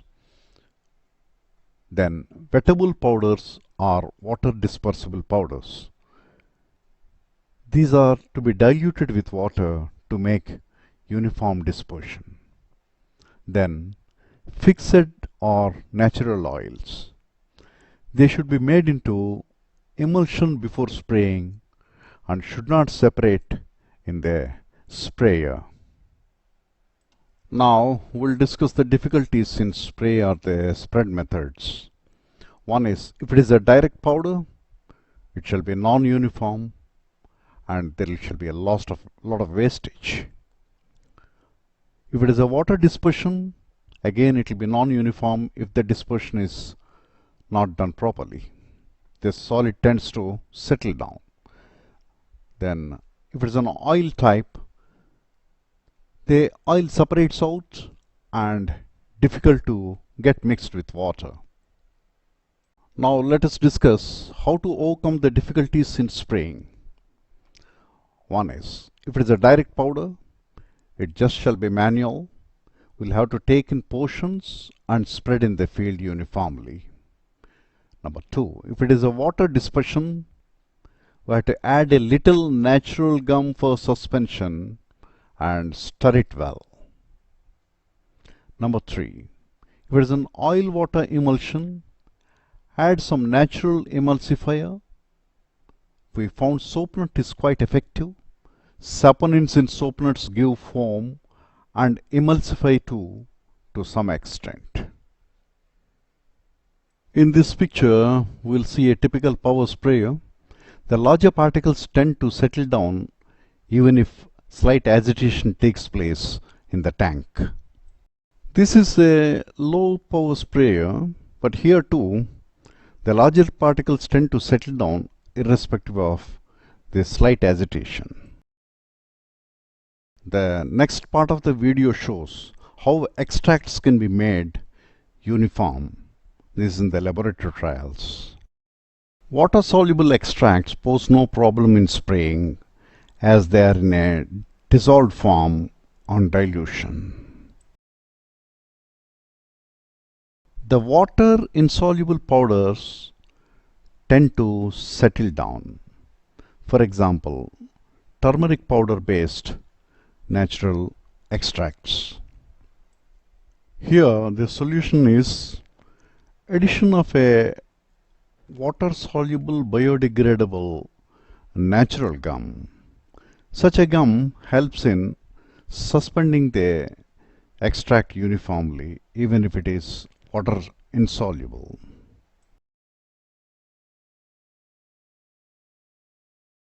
Similarly, for oil-based natural products like garlic essential oil in water, an emulsifier is added. We found soap nut extract is very effective in stabilizing this oil water emulsion. Organic farming does not mean only chemicals should not be used, but it also means that no chemicals should be present in any form, even as contaminants also. This video shows how important it is that equipment should be very well cleaned in organic farming. This is not hypothetical, but this is a case study which is of quite interest to organic farmers. This video in fact shows how a simple issue can cause serious problems in organic farming. I am sharing my experience in the beginning, which was a cause of concern in chili farming. This is the case of spraying organic extract to the crop and the strange result that's obtained. The grower was having only 2 acres of land and was strictly following non-pesticide management. The spray was consisting of organic extracts and fermented products, and since the climate was not favorable, it had to be done several times. The chili fruits were then analyzed and found to be contaminated with chemical pesticides, though in minute quantities. As a result, however, the product failed for non-pesticide management practices and had to be marketed as ordinary chili, compromising on the price. We started investigating into the cause, analyzing all ingredients and the composition of organic extracts sprayed, and no abnormality was detected. Following the protocol, we prepared for sustainable farming practices. Traceability exercise was carried out, and all practices of prevention like border crop were intact.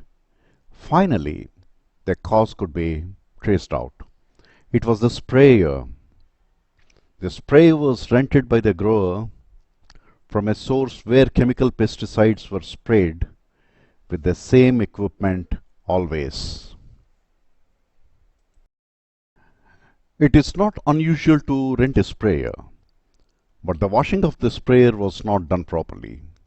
The tank of the sprayer, the pipe and the nozzles were tested and found to be containing chemical pesticide residue. Most of the chemical pesticides are insoluble or mildly soluble in water and cannot be removed by water washing. The tanks, pipes, spray guns, nozzles and lids of the sprayers should be kept clean and washed according to the prescribed methods. Chemical pesticides to some extent penetrate into the tissue and do not remain on the surface. We need to remember that the limits for these chemical pesticide residues shall be in parts per million parts. As they are insoluble in water or with some minimal solubility, once sprayed, they cannot be washed away with water. Similarly, in the sprayer, after the aqueous portion is evaporated, the residue shall still remain on the surface. In this picture, I just wanted to show the pesticide residue shall remain on both the inner side and the outer side of the chili pod. It may be minute, but the limits are in parts per million parts level. So, if we try to correlate these facts with the testing of pesticide residues in the laboratory, we always extract pesticide residue with organic solvents for analysis and not with water. Even they cannot be easily removed with heat, as we see a very high temperature is employed for their volatilization in gas liquid chromatography for analysis. In the testing, pesticide residues can be completely extracted with only organic solvents for testing. Secondly, in the analysis by gas chromatography, a high temperature is required in the injection port, column and the detector for volatilizing the pesticide residues. Thus, now it's very clear the chemical pesticides cannot be easily removed. They cannot be simply washed with water, nor they can just be disappearing by heat. We shall now have a question. Organic extracts also shall penetrate into the tissue and may remain on the surface of the sprayer. Yes, this is the reason why organic extracts should be carefully prepared with recommended non-toxic plants only under the supervision or the expert advice or literature. They are all water soluble and can be removed from the surfaces by washing with water, either cold or hot. This is a specific case study where precautions were not taken in a simple step of washing the equipment, which caused damage to quality and price. The solution is to wash the equipment carefully. In our case, we use hot water and soap nut extract, but it is a matter of choice and experience. The most important factor is to follow the protocol strictly and make a checklist. This is ultimate.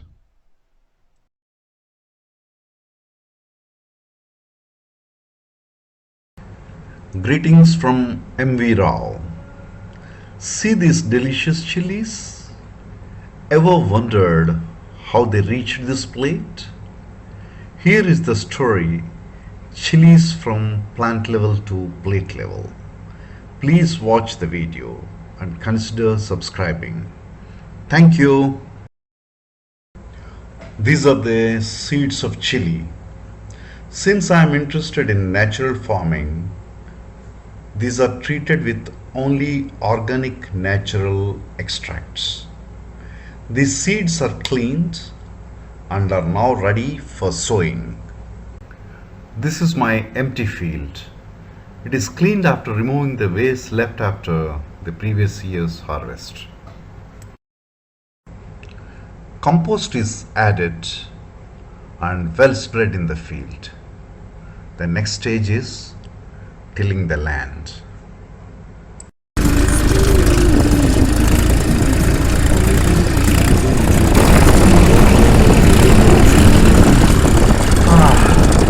Tilling is done.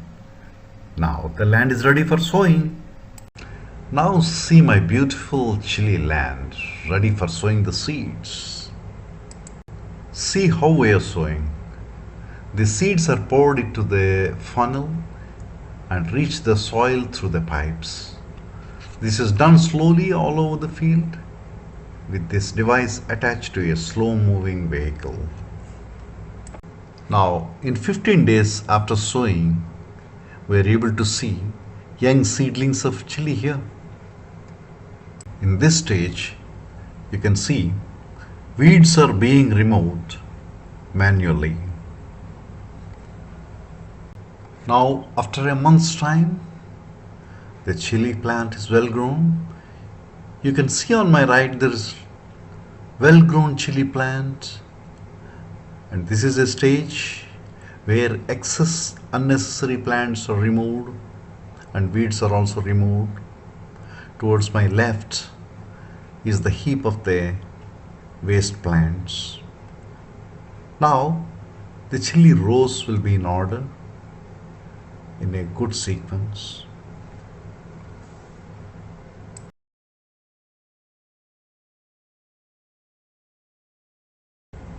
My well-grown chili field after watering. See how nice.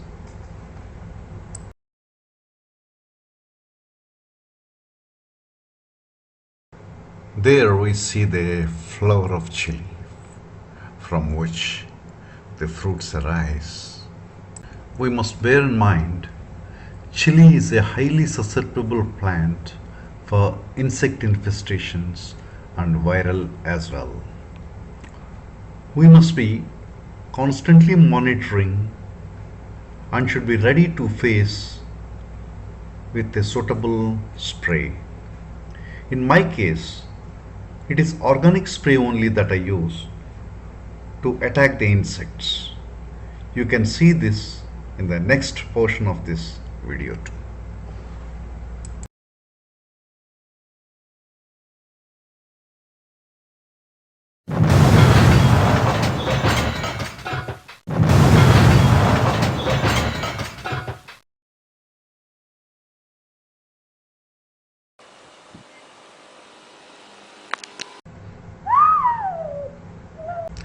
The first fruits of chili.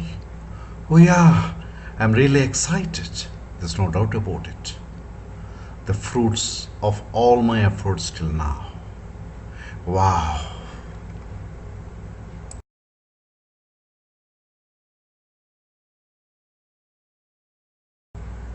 You see on this plant all fruits. Some green chili or mostly red chilies, and the transformation between green and the red chilies.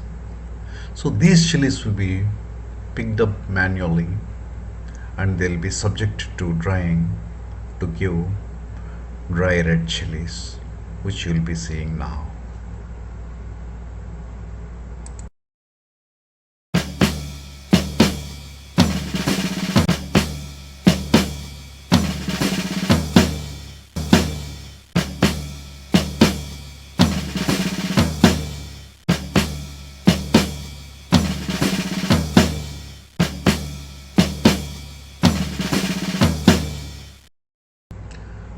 This is the final stage of chili harvest and post-harvest. The fruits are dried under the sun to give dry red chilies. Much earlier, the product was tested only for spiciness and the color by physical means.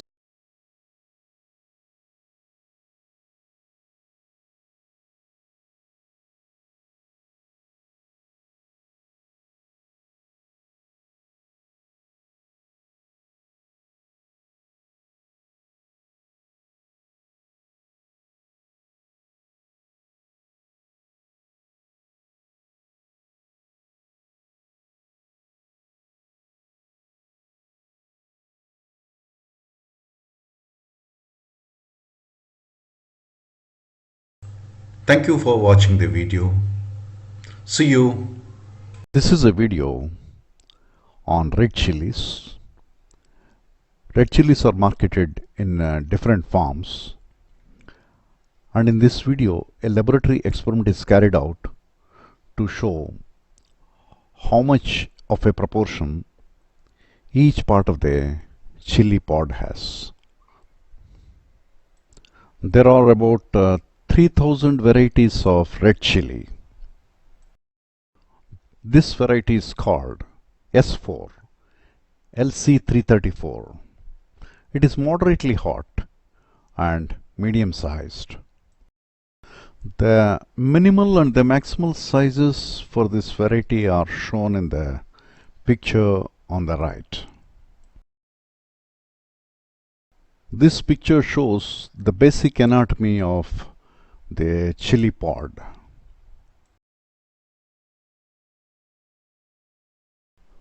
The pedicels or the stems, the seeds and the skin are important from an industrial point of view and in the kitchen too. Capsaicin is the compound in chili which gives pungency. Capsaicin glands are distributed in the placenta, and the placenta gets adhered to the inner part of the skin. We can see the capsaicin gland portion if we rip open the chili. Inside the chili, it's orangish in color.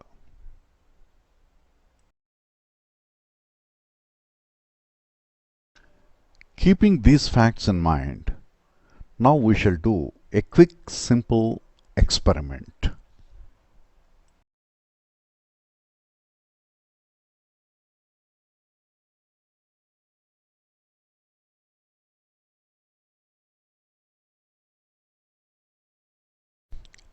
I shall discuss the importance of this simple experiment at the end.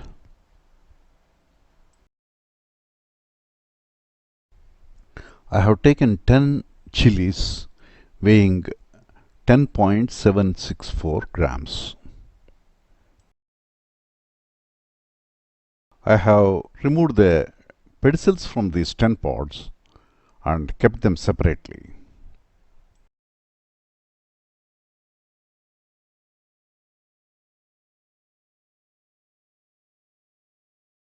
This way, I separated and kept the pedicels of all the 10 pods for weighing.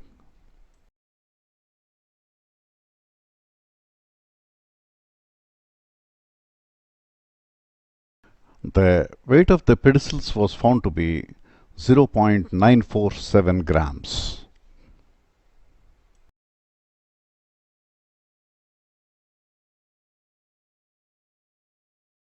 Thus, the percentage of stems or pedicels is found to be 8.79%.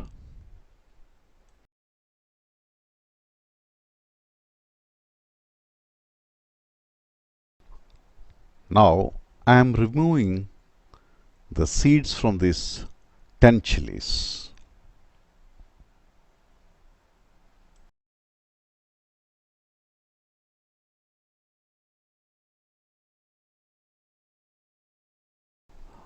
The seeds were weighed and they were found to be 4.388 grams from these 10 chilies. Thus, the seeds were found to be comprising 40.76%.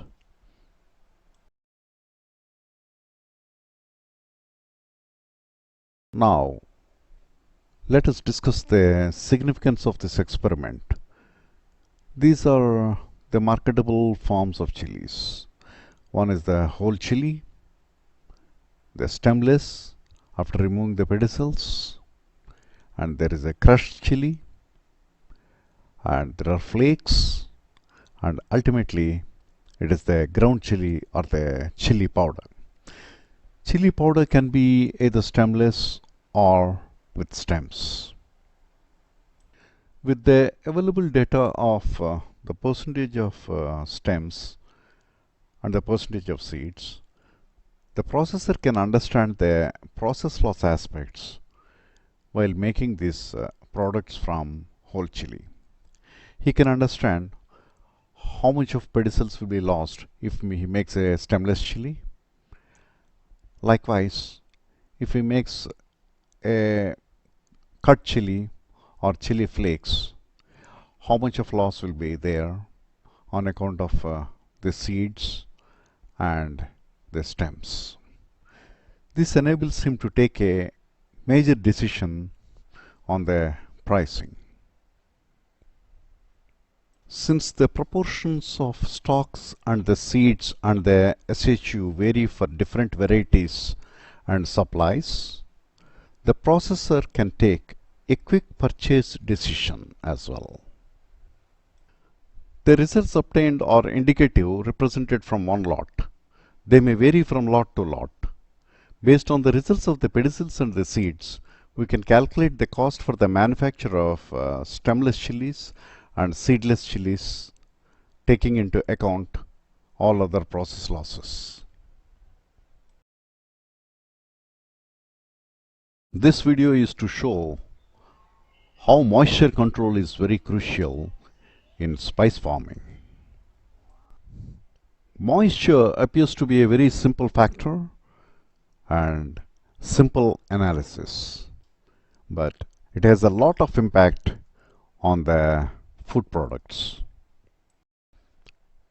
Moisture plays a very important role in foods. A minimal level of moisture is always needed to keep the product texture and other properties intact. A higher moisture is always risky, leading to fungal growth, formation of aflatoxins, and bacterial growth. In post-harvest practices, the control of moisture is a very important and key factor and the first step to go ahead. If fresh produce shows a moisture content of 80 to 85%, take the case of chilies or turmeric.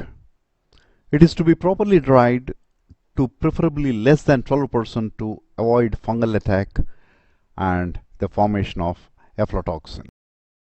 A high moisture encourages fungal growth. This can lead to the formation of aflatoxins and ochratoxins in the product.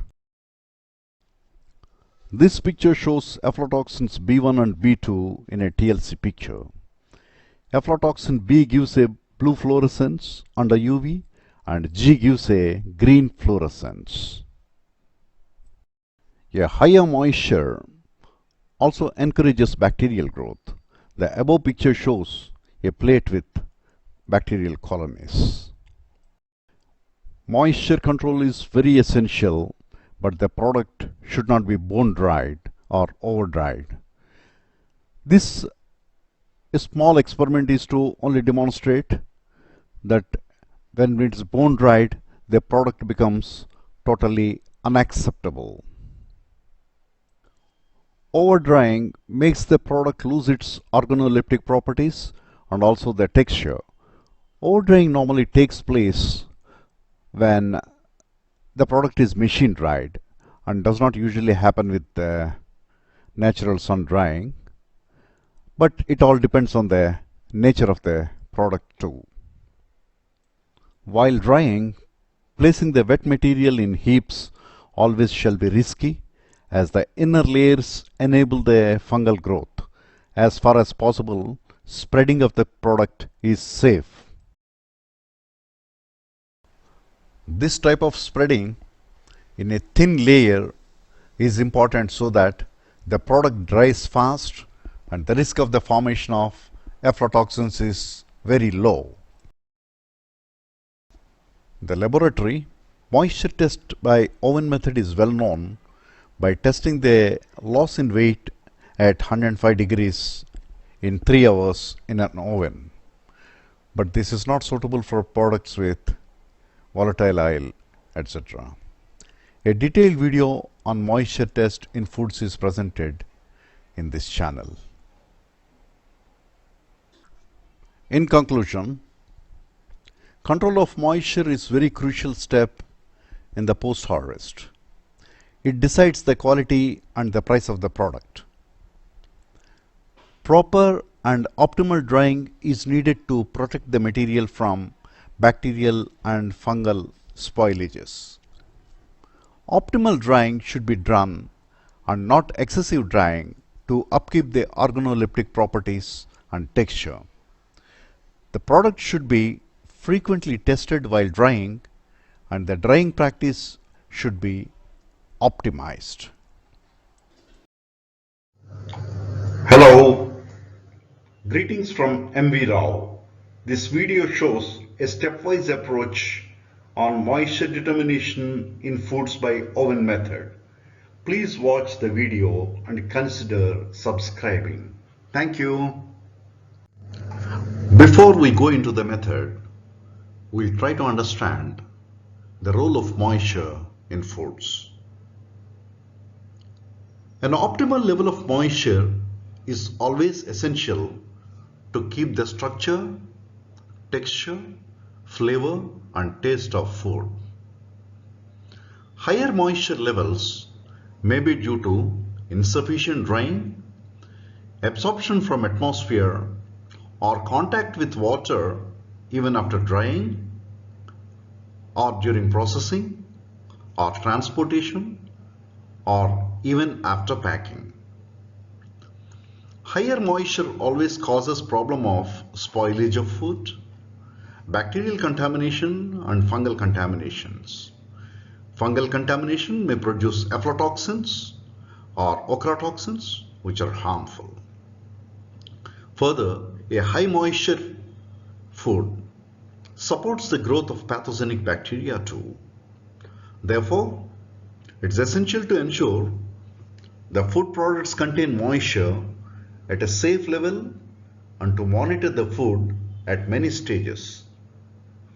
There are many methods available in literature for the determination of moisture, and this presentation gives a stepwise approach in the determination of moisture by oven drying method, which is a conventional and age-old reliable technique for certain foods. Let's go into the test method. Moisture by oven drying is one of the various accepted methods in food analysis. The principle is that the water present in the material evaporates at a temperature of about 105 degrees centigrade in a span of about 3 hours time in an oven. The time of drying may vary from 3 to 4 hours depending on the substance. In reality, the drying should be continued till a constant weight. Similarly, the temperature can be 105 degrees or 110 degrees centigrade, and different standards give different temperatures. In this guide, we have shown determination of moisture at 105 degrees in 3 hours for demonstration. This method is not suitable for substances containing volatile oils like some spices. I repeat, some spices. Substances with low melting points, those which decompose at low temperatures, highly inflammable materials, and also not suitable for certain liquid samples.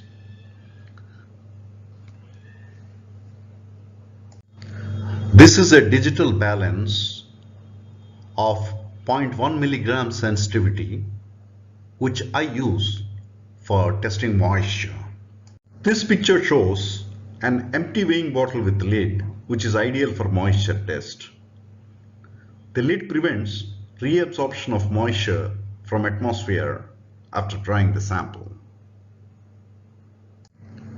The weighing bottle and the lid should be perfectly dry and kept ready separately. The empty weighing bottle should be marked with sample details using a marker pen. The empty bottle with lid is weighed on the balance. In this case, the weight is 25.3406 grams. The sample is transferred into the weighing bottle carefully with the help of a spatula. With the lid closed, the sample is weighed on the balance. In this case, the weight is 28.1548 grams.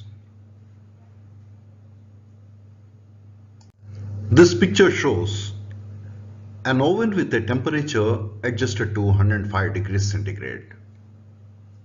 Remember, the oven has already attained a temperature of 105 degrees centigrade by the time we start the experiment. This is the inside of the oven. It's advisable not to keep wet glassware, etc. in the oven when loss on drying experiment is on. The moisture from the glassware may be absorbed by the material, leading to erroneous results.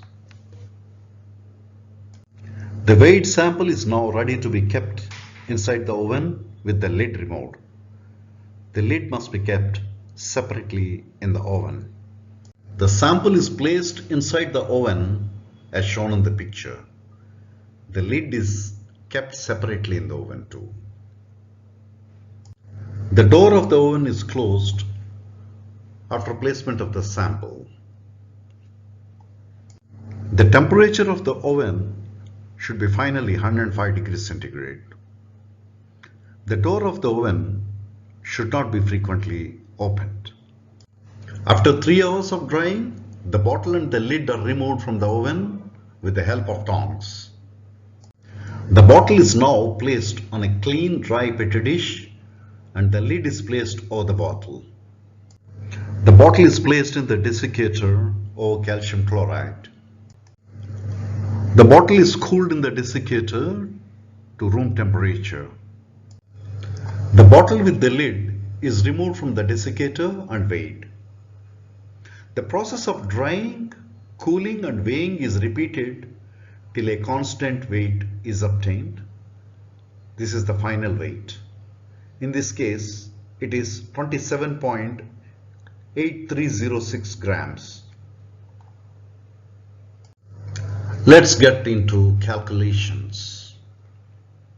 The weight of the weighing bottle with lid, let's call it W1, that is 25.3406 grams. The weight of the weighing bottle with lid and substance before drying, let's call it W2, it is 28.1548 grams. Therefore, the weight of the substance taken, let's call it W3, which comes from W2 minus W1, that equals 2.8142 grams. The weight of the weighing bottle with lid and substance after drying, let's call it W4, it is 27.8306 grams. The weight of the substance lost after drying to a constant weight, let's call it W5, which comes from W2 minus W4, that is 0.3242 grams. Now let's calculate the percentage of loss on drying. W5 divided by W3 into 100, that is 0.3242 divided by 2.8142 into 100, that comes to 11.5201%. One final aspect which I would like to share with you all. During my college days, we used to think that moisture test is a simple test, not realizing the importance it has in day-to-day life.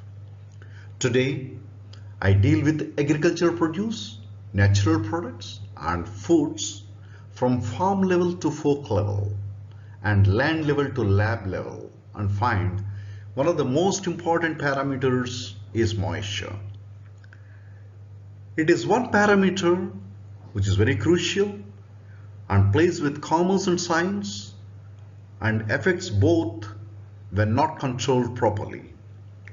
It has its impact on the farmer, processor, trader, buyer and the consumer. Testing moisture by appropriate method suitable for the product is thus a challenge and a task for every producer, scientist and seller for delivering a safe product. Hello friends, greetings from Dr. M. V. Rao. Welcome to our channel. Here I would like to show you a small experiment on turmeric which is carried out in a laboratory. Please watch the video till the end and please subscribe. What we are seeing here is a turmeric crop. Turmeric is an underground rhizome and is picked up from underneath the soil while harvesting. These are the fingers of turmeric which are taken out from the soil when they are ripe. They contain about 85 to 88% of moisture when fresh. These are the dry turmeric fingers which we regularly see in our day-to-day life. They are the dried form of fresh turmeric after undergoing a phase of boiling. They contain about 12% moisture and are quite hard. This video clip shows how the bulky large turmeric finger is reduced to a small size after boiling and drying. This is because of the moisture that was 85 to 88% in the fresh finger is lost on drying, and thus the finger becomes thin. I was speaking of boiling. Why turmeric should be boiled? This picture shows when a fresh turmeric finger is cut open, the color is intense in the central portion and lighter around the periphery. Thus, when this turmeric finger as such is taken without boiling and dried, it gives a brownish appearance and does not appeal to the eye. Now we shall see how the boiling is done in the laboratory. This is a selective experiment where we have chosen only one finger to boil to see the changes. As it boils, there is a slight yellow coloration of water. The boiling is continued for about 45 minutes till froth appears on the surface. Curcumin is not soluble in water. However, the starch around the central core of the turmeric gelatinizes during boiling. A slight amount of the starch goes into water, giving yellow coloration, and the skin of the finger also contributes to the color.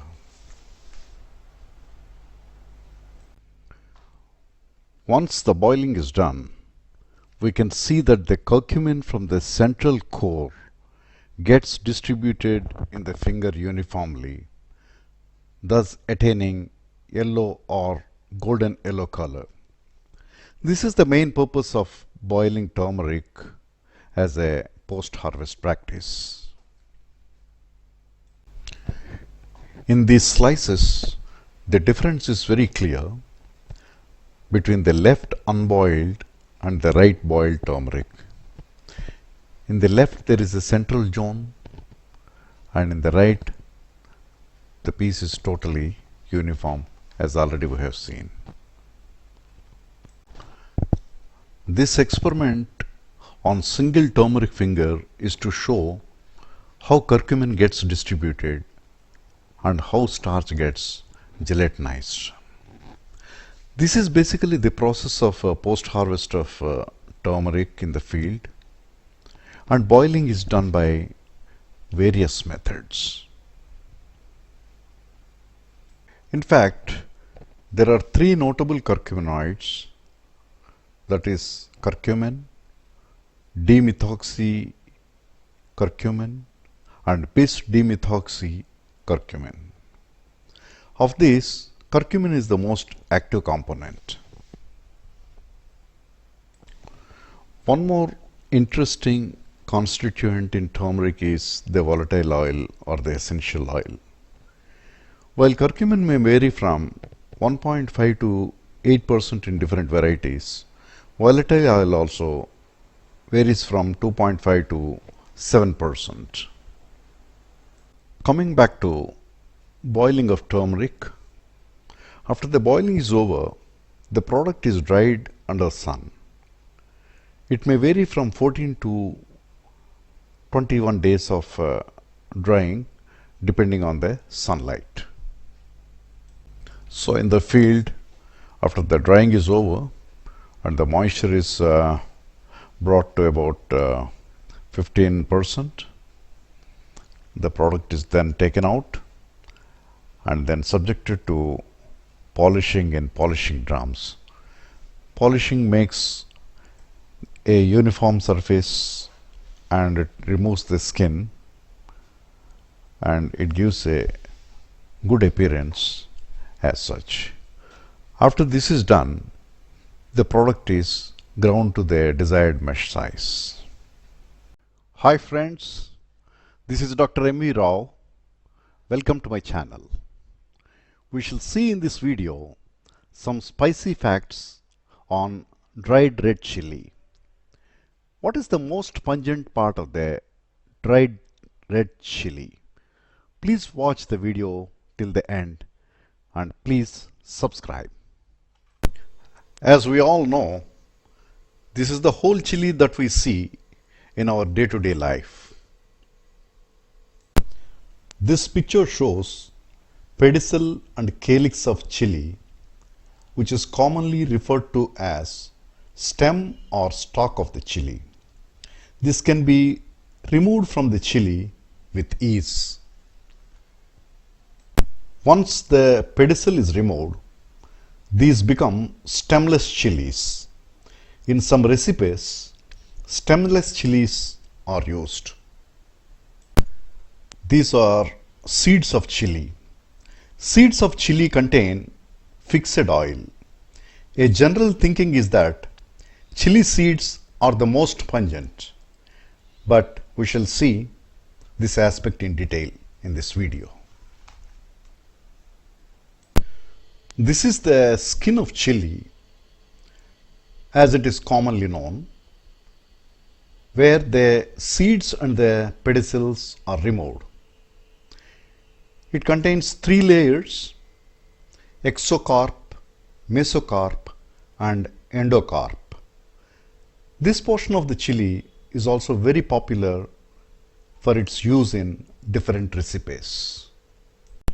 As we have seen parts of chili externally, now let's get into a little bit of anatomy. If we rip open a chili, we find an orange-yellow portion extending the length of chili. This is known as placenta, to which the seeds are attached when fresh. The placenta is the pungency center of chili. In this clip, we see the placenta being removed by dissecting the chili. We can see it's almost firmly attached to the skin of the chili when dried. The placenta is known to contain capsaicin glands. The placenta is difficult to remove in a dried chili, whereas it comes out easily in fresh chili. We also see the placenta as orange in color. Yes, now we can see the placenta removed from the chili. Yet, it cannot be completely removed, as it extends the length of the chili and firmly adhered. In this clip, the dorsal and the ventral side of the skin can be seen. The picture on the top shows the outer portion, which we see is red in color. The inside portion is orange in color. It is not possible to scrape off the orange placental portion totally from a chili. Now let us get into the details of pungency of chili. The heat value or pungency of chili is measured in Scoville heat units, SHU. The earlier method was to extract ground chili with a solvent. The extract is added in different concentrations to sugar solution. The sugar solution is tasted by a panel of members.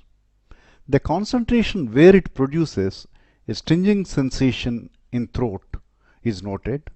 This concentration is measured through a scale to SHU, Scoville heat units.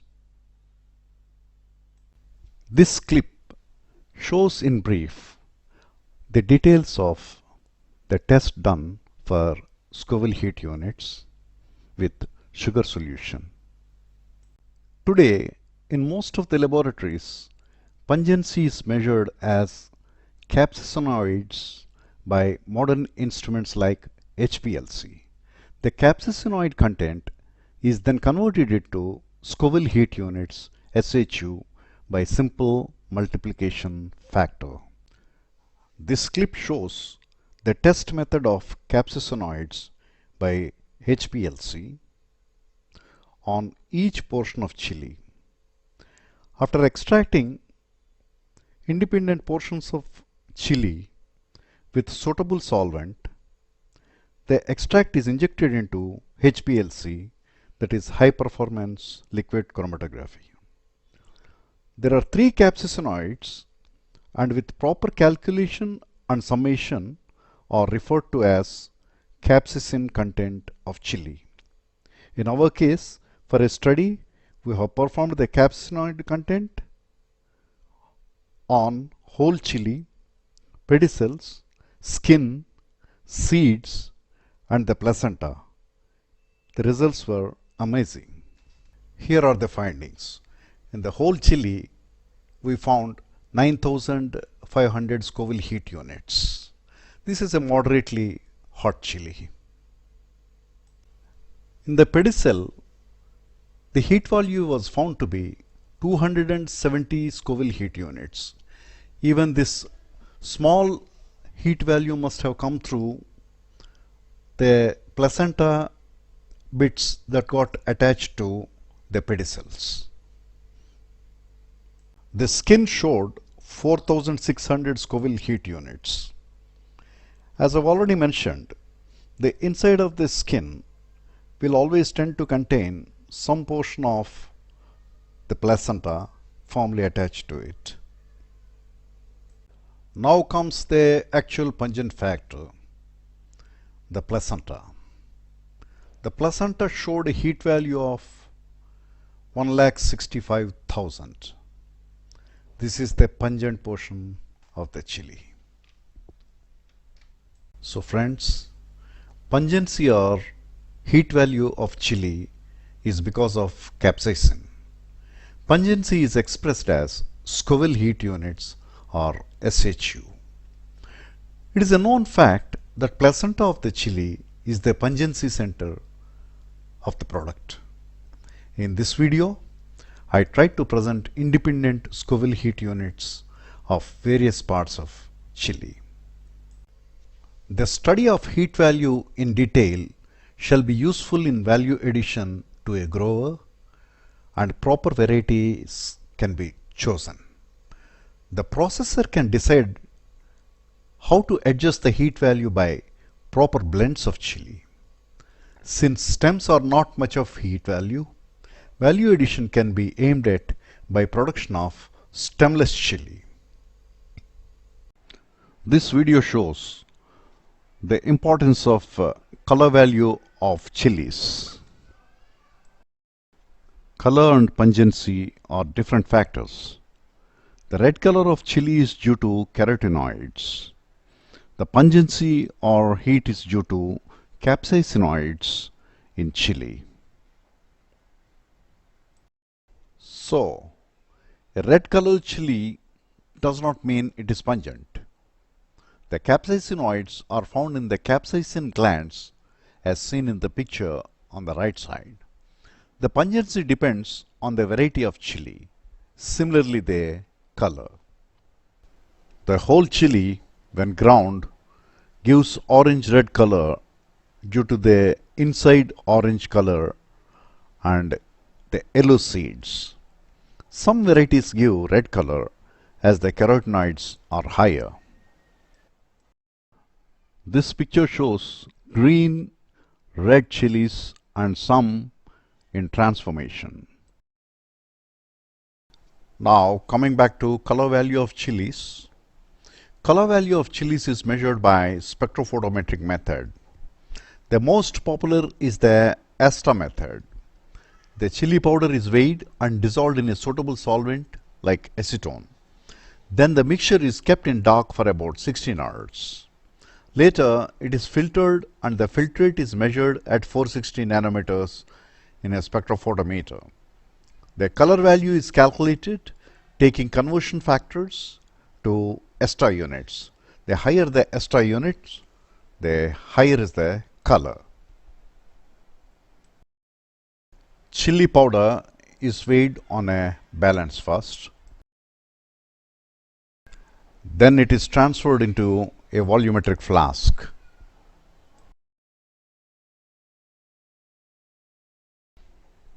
Thereafter, it is made to volume with a solvent. The flask is closed with a stopper, and then the mixture is gently shaken, and thereafter it is kept in a cupboard in the dark for 16 hours. During this time, the color gets totally extracted into the solvent.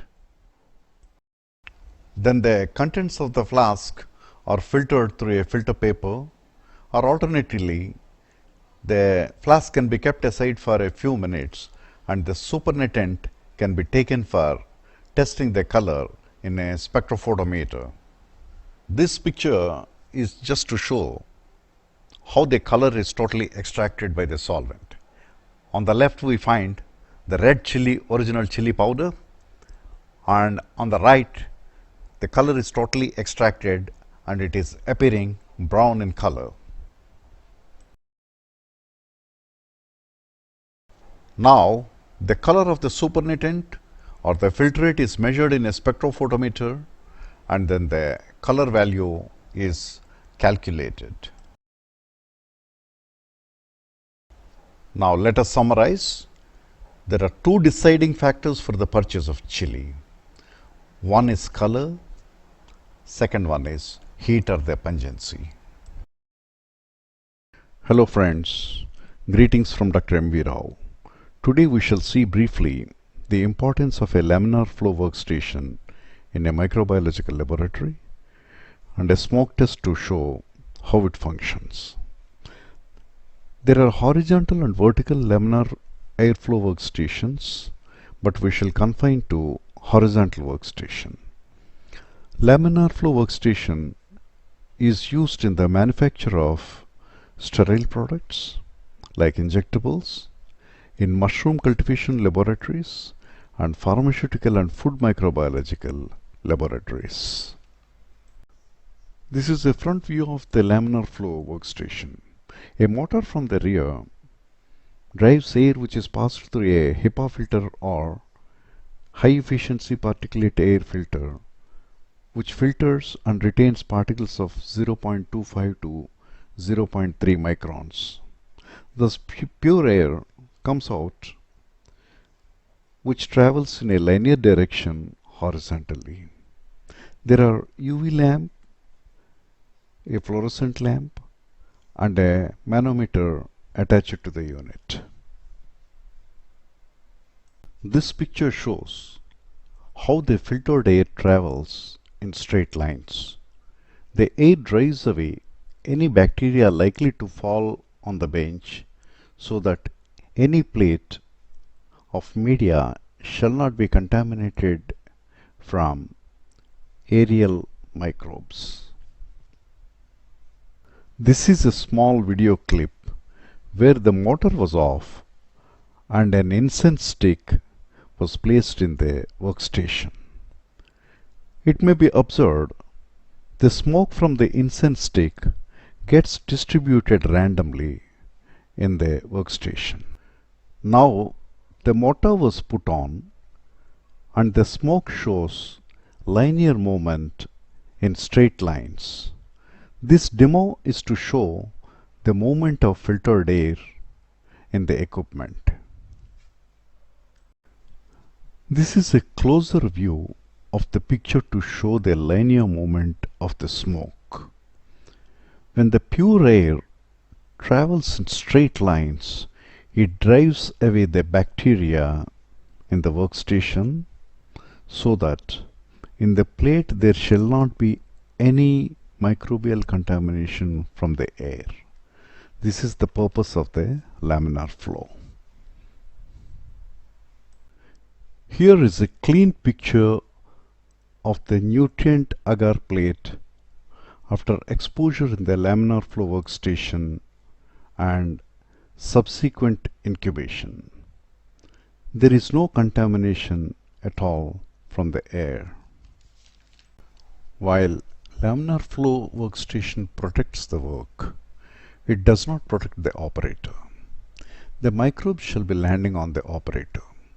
Hence, the operator should always wear protective masks, goggles, headgear, gloves, and aprons while working with the laminar flow workstation. A biosafety cabinet is better in that it protects both the operator as well as the work.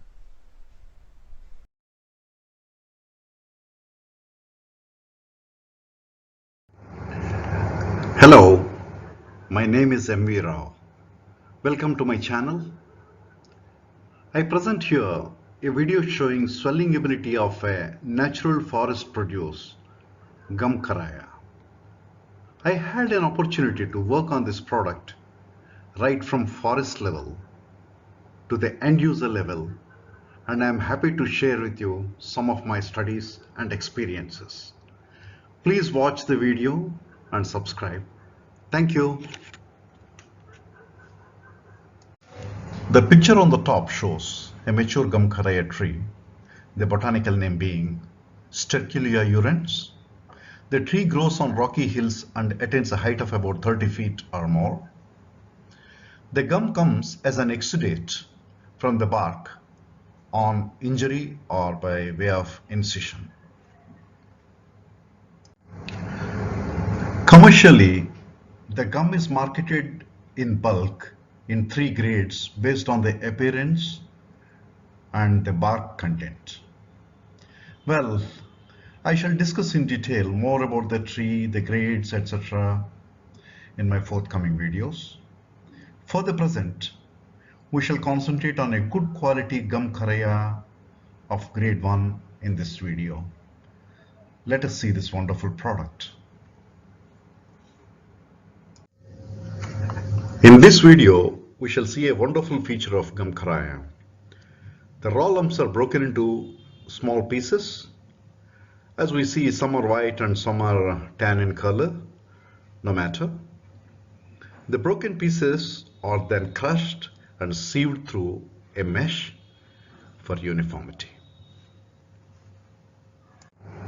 2 grams of this crushed gum is accurately weighed. 500 ml of distilled water is taken into a measuring cylinder. Remember, it's distilled water. Now these 2 grams of granules are carefully transferred into the cylinder containing 500 ml of distilled water.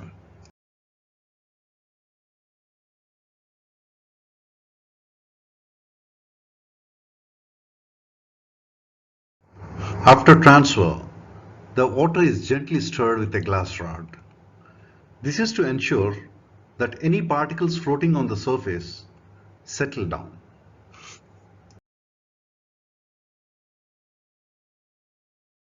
Now the magic begins.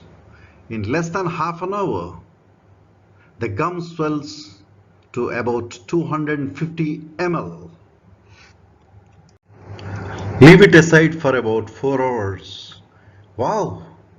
The swelling reached 500 ml, filling the cylinder.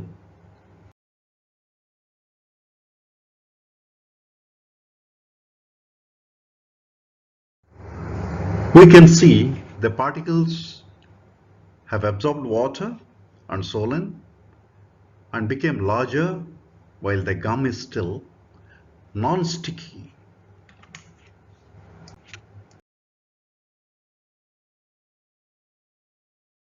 See, when I pour into the beaker, the gum is coming as masses and lumps, but not as a sticky solution. Interesting.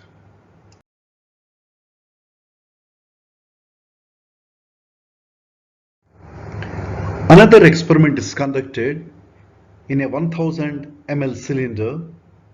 Now the gum is swollen up to 680 ml. Remember, this is just 2 grams, less than a teaspoonful, swelling to more than half a liter. This is the speciality of this 100% natural product. This property of gum karaya is used in producing pharmaceutical preparations, which are appetite suppressants when taken before a meal and as bulk laxatives after a meal. This property of swelling is used in making ice creams to increase the volume. The swelling ability of gum karaya is tested in industry by adding 2 grams of granules to 500 ml of water and checking after 18 hours. I have seen in my experience gum karaya with 1000 ml of swelling too. The swelling ability of the gum decreases with the age of the gum, and these aspects shall be discussed in one of my forthcoming videos. I hope you liked the video. I gave reference of one of my publications on this subject, which may be of interest to you, on the top of the slide.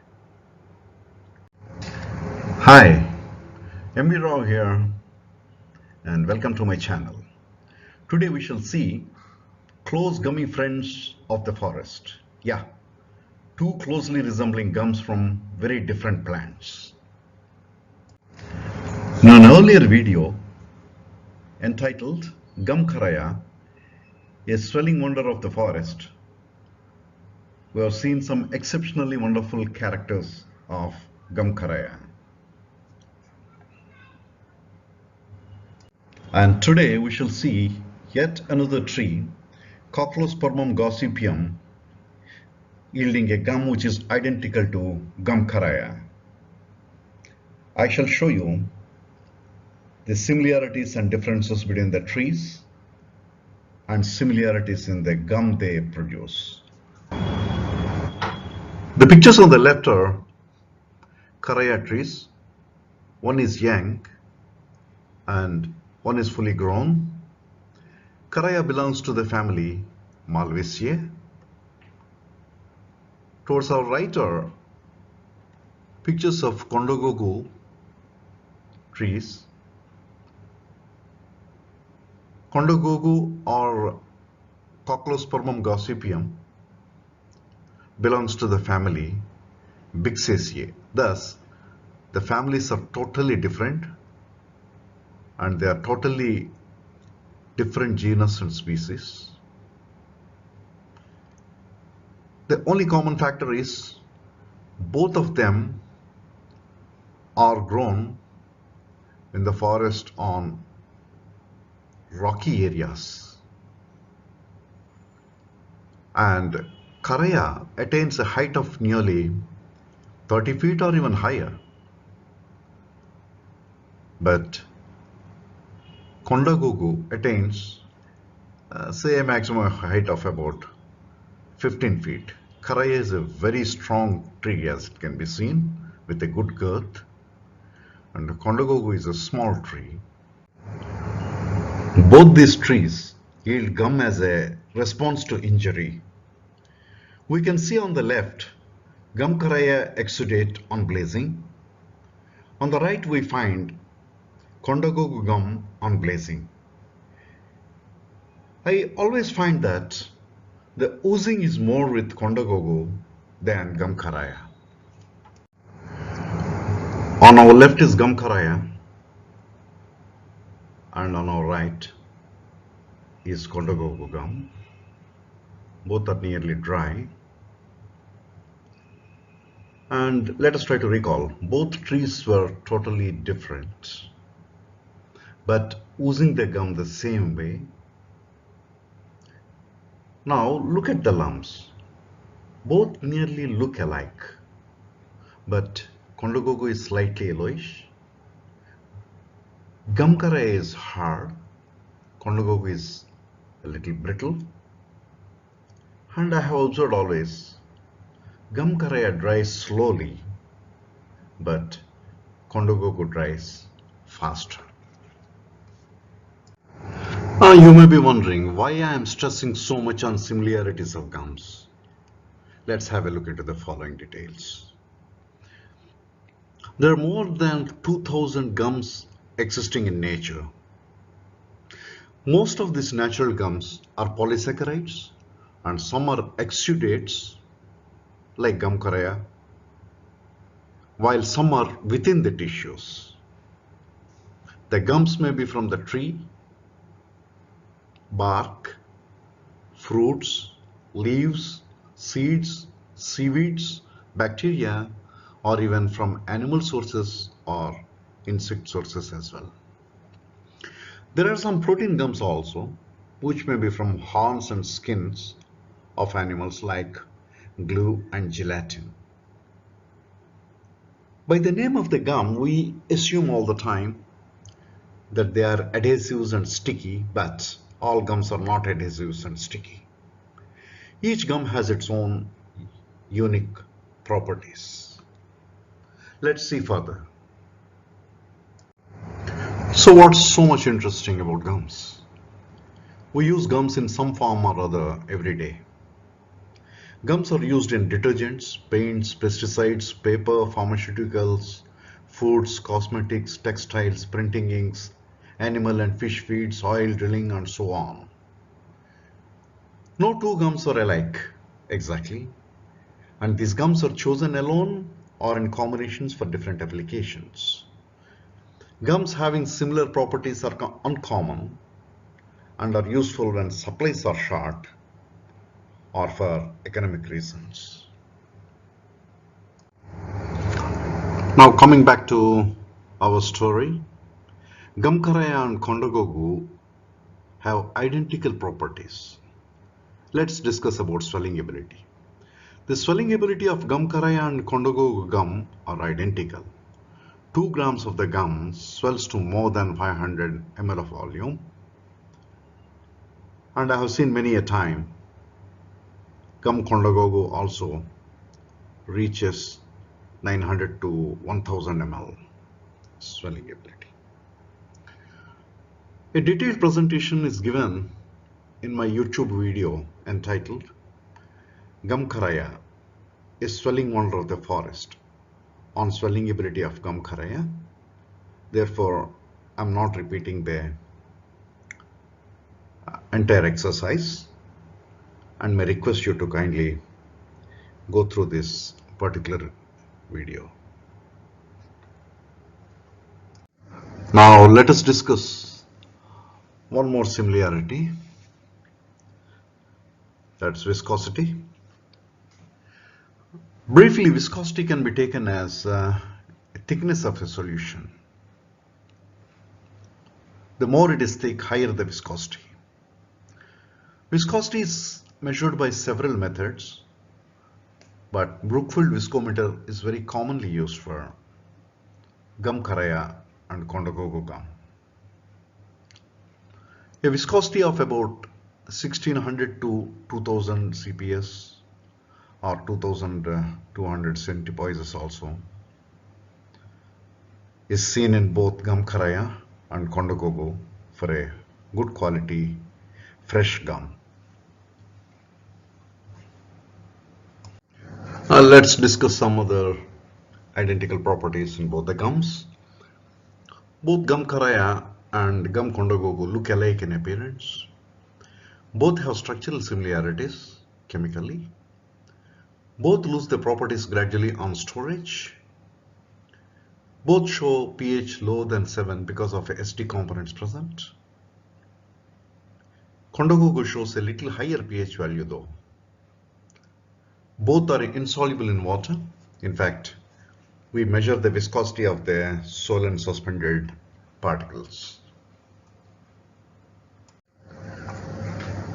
So being so close in their properties, gum karaya and kondagogu are very good friends, and they find application in bulk laxatives, appetite suppressants, ostomy appliances, denture adhesives, and certain food applications and pharma applications too. And because of such close resembling properties, Cochlospermum gum was also included as gum karaya in some of the earlier standards. Can you please throw some light on plant gums with more emphasis on testing? There are about 2500 plant gums known from tree bark, seeds, or tissues. They are plant polysaccharides which we use in our everyday life. Okay. For sticking papers and objects. Oh, much more. Natural gums are used in pharmaceutical, foods, cosmetics, and many more industries. Synthetic and semi-synthetic gums are more used in detergent, paint, paper, foundry, adhesives, welding electrodes, ceramic, pesticides, and oil drilling industries. Each gum has unique functional properties. There are functional tests designed for suitability. I shall show some tests on gum karaya in the laboratory. It is used in foods, pharma, and cosmetic industries. Please watch the video till the end. Thank you.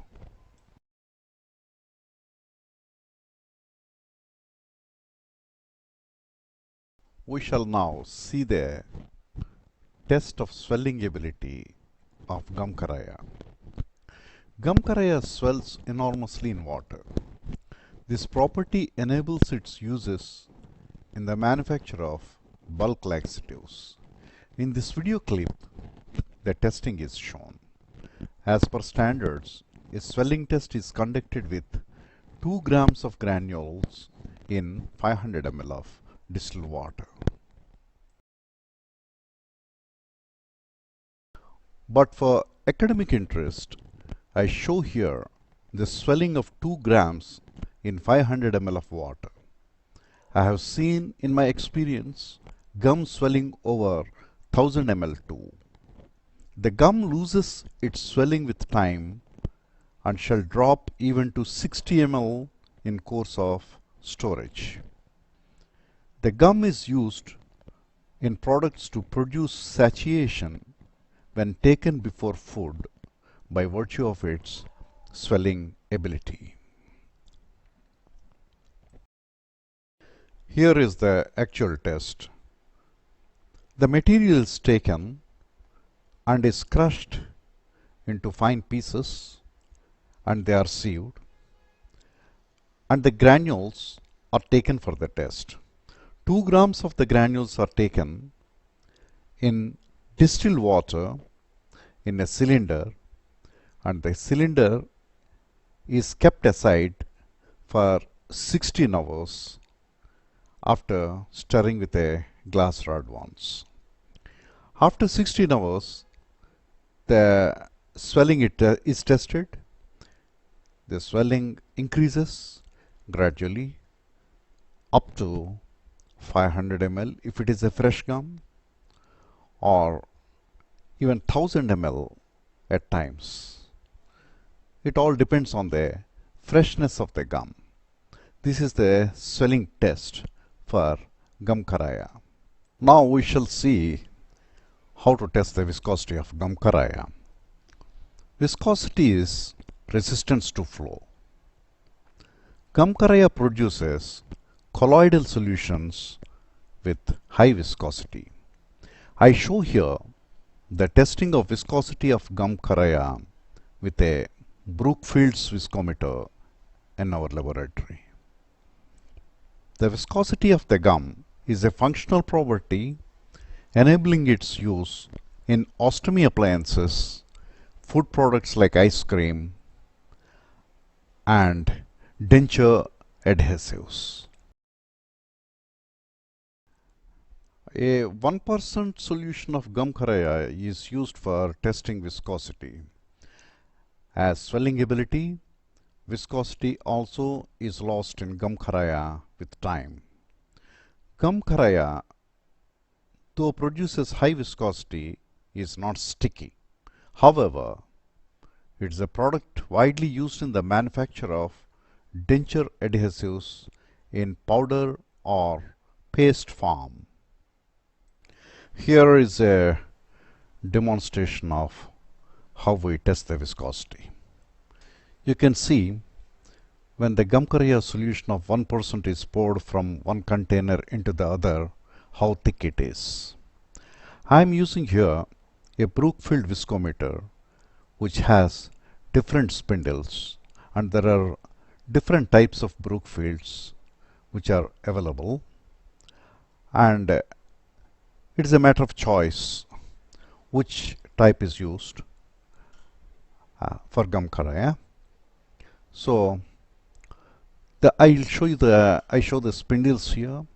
There is a spindle speed combination of rotation, and this is transformed by calculation into viscosity into centipoises. You can see the demonstration now. A proper spindle is chosen and the speed is adjusted with the knob. Then the spindle is rotated and the reading of the dial is noted after coming to some constant value and then calculated according to a table. Thank you for watching the video and all your support, friends. Please subscribe.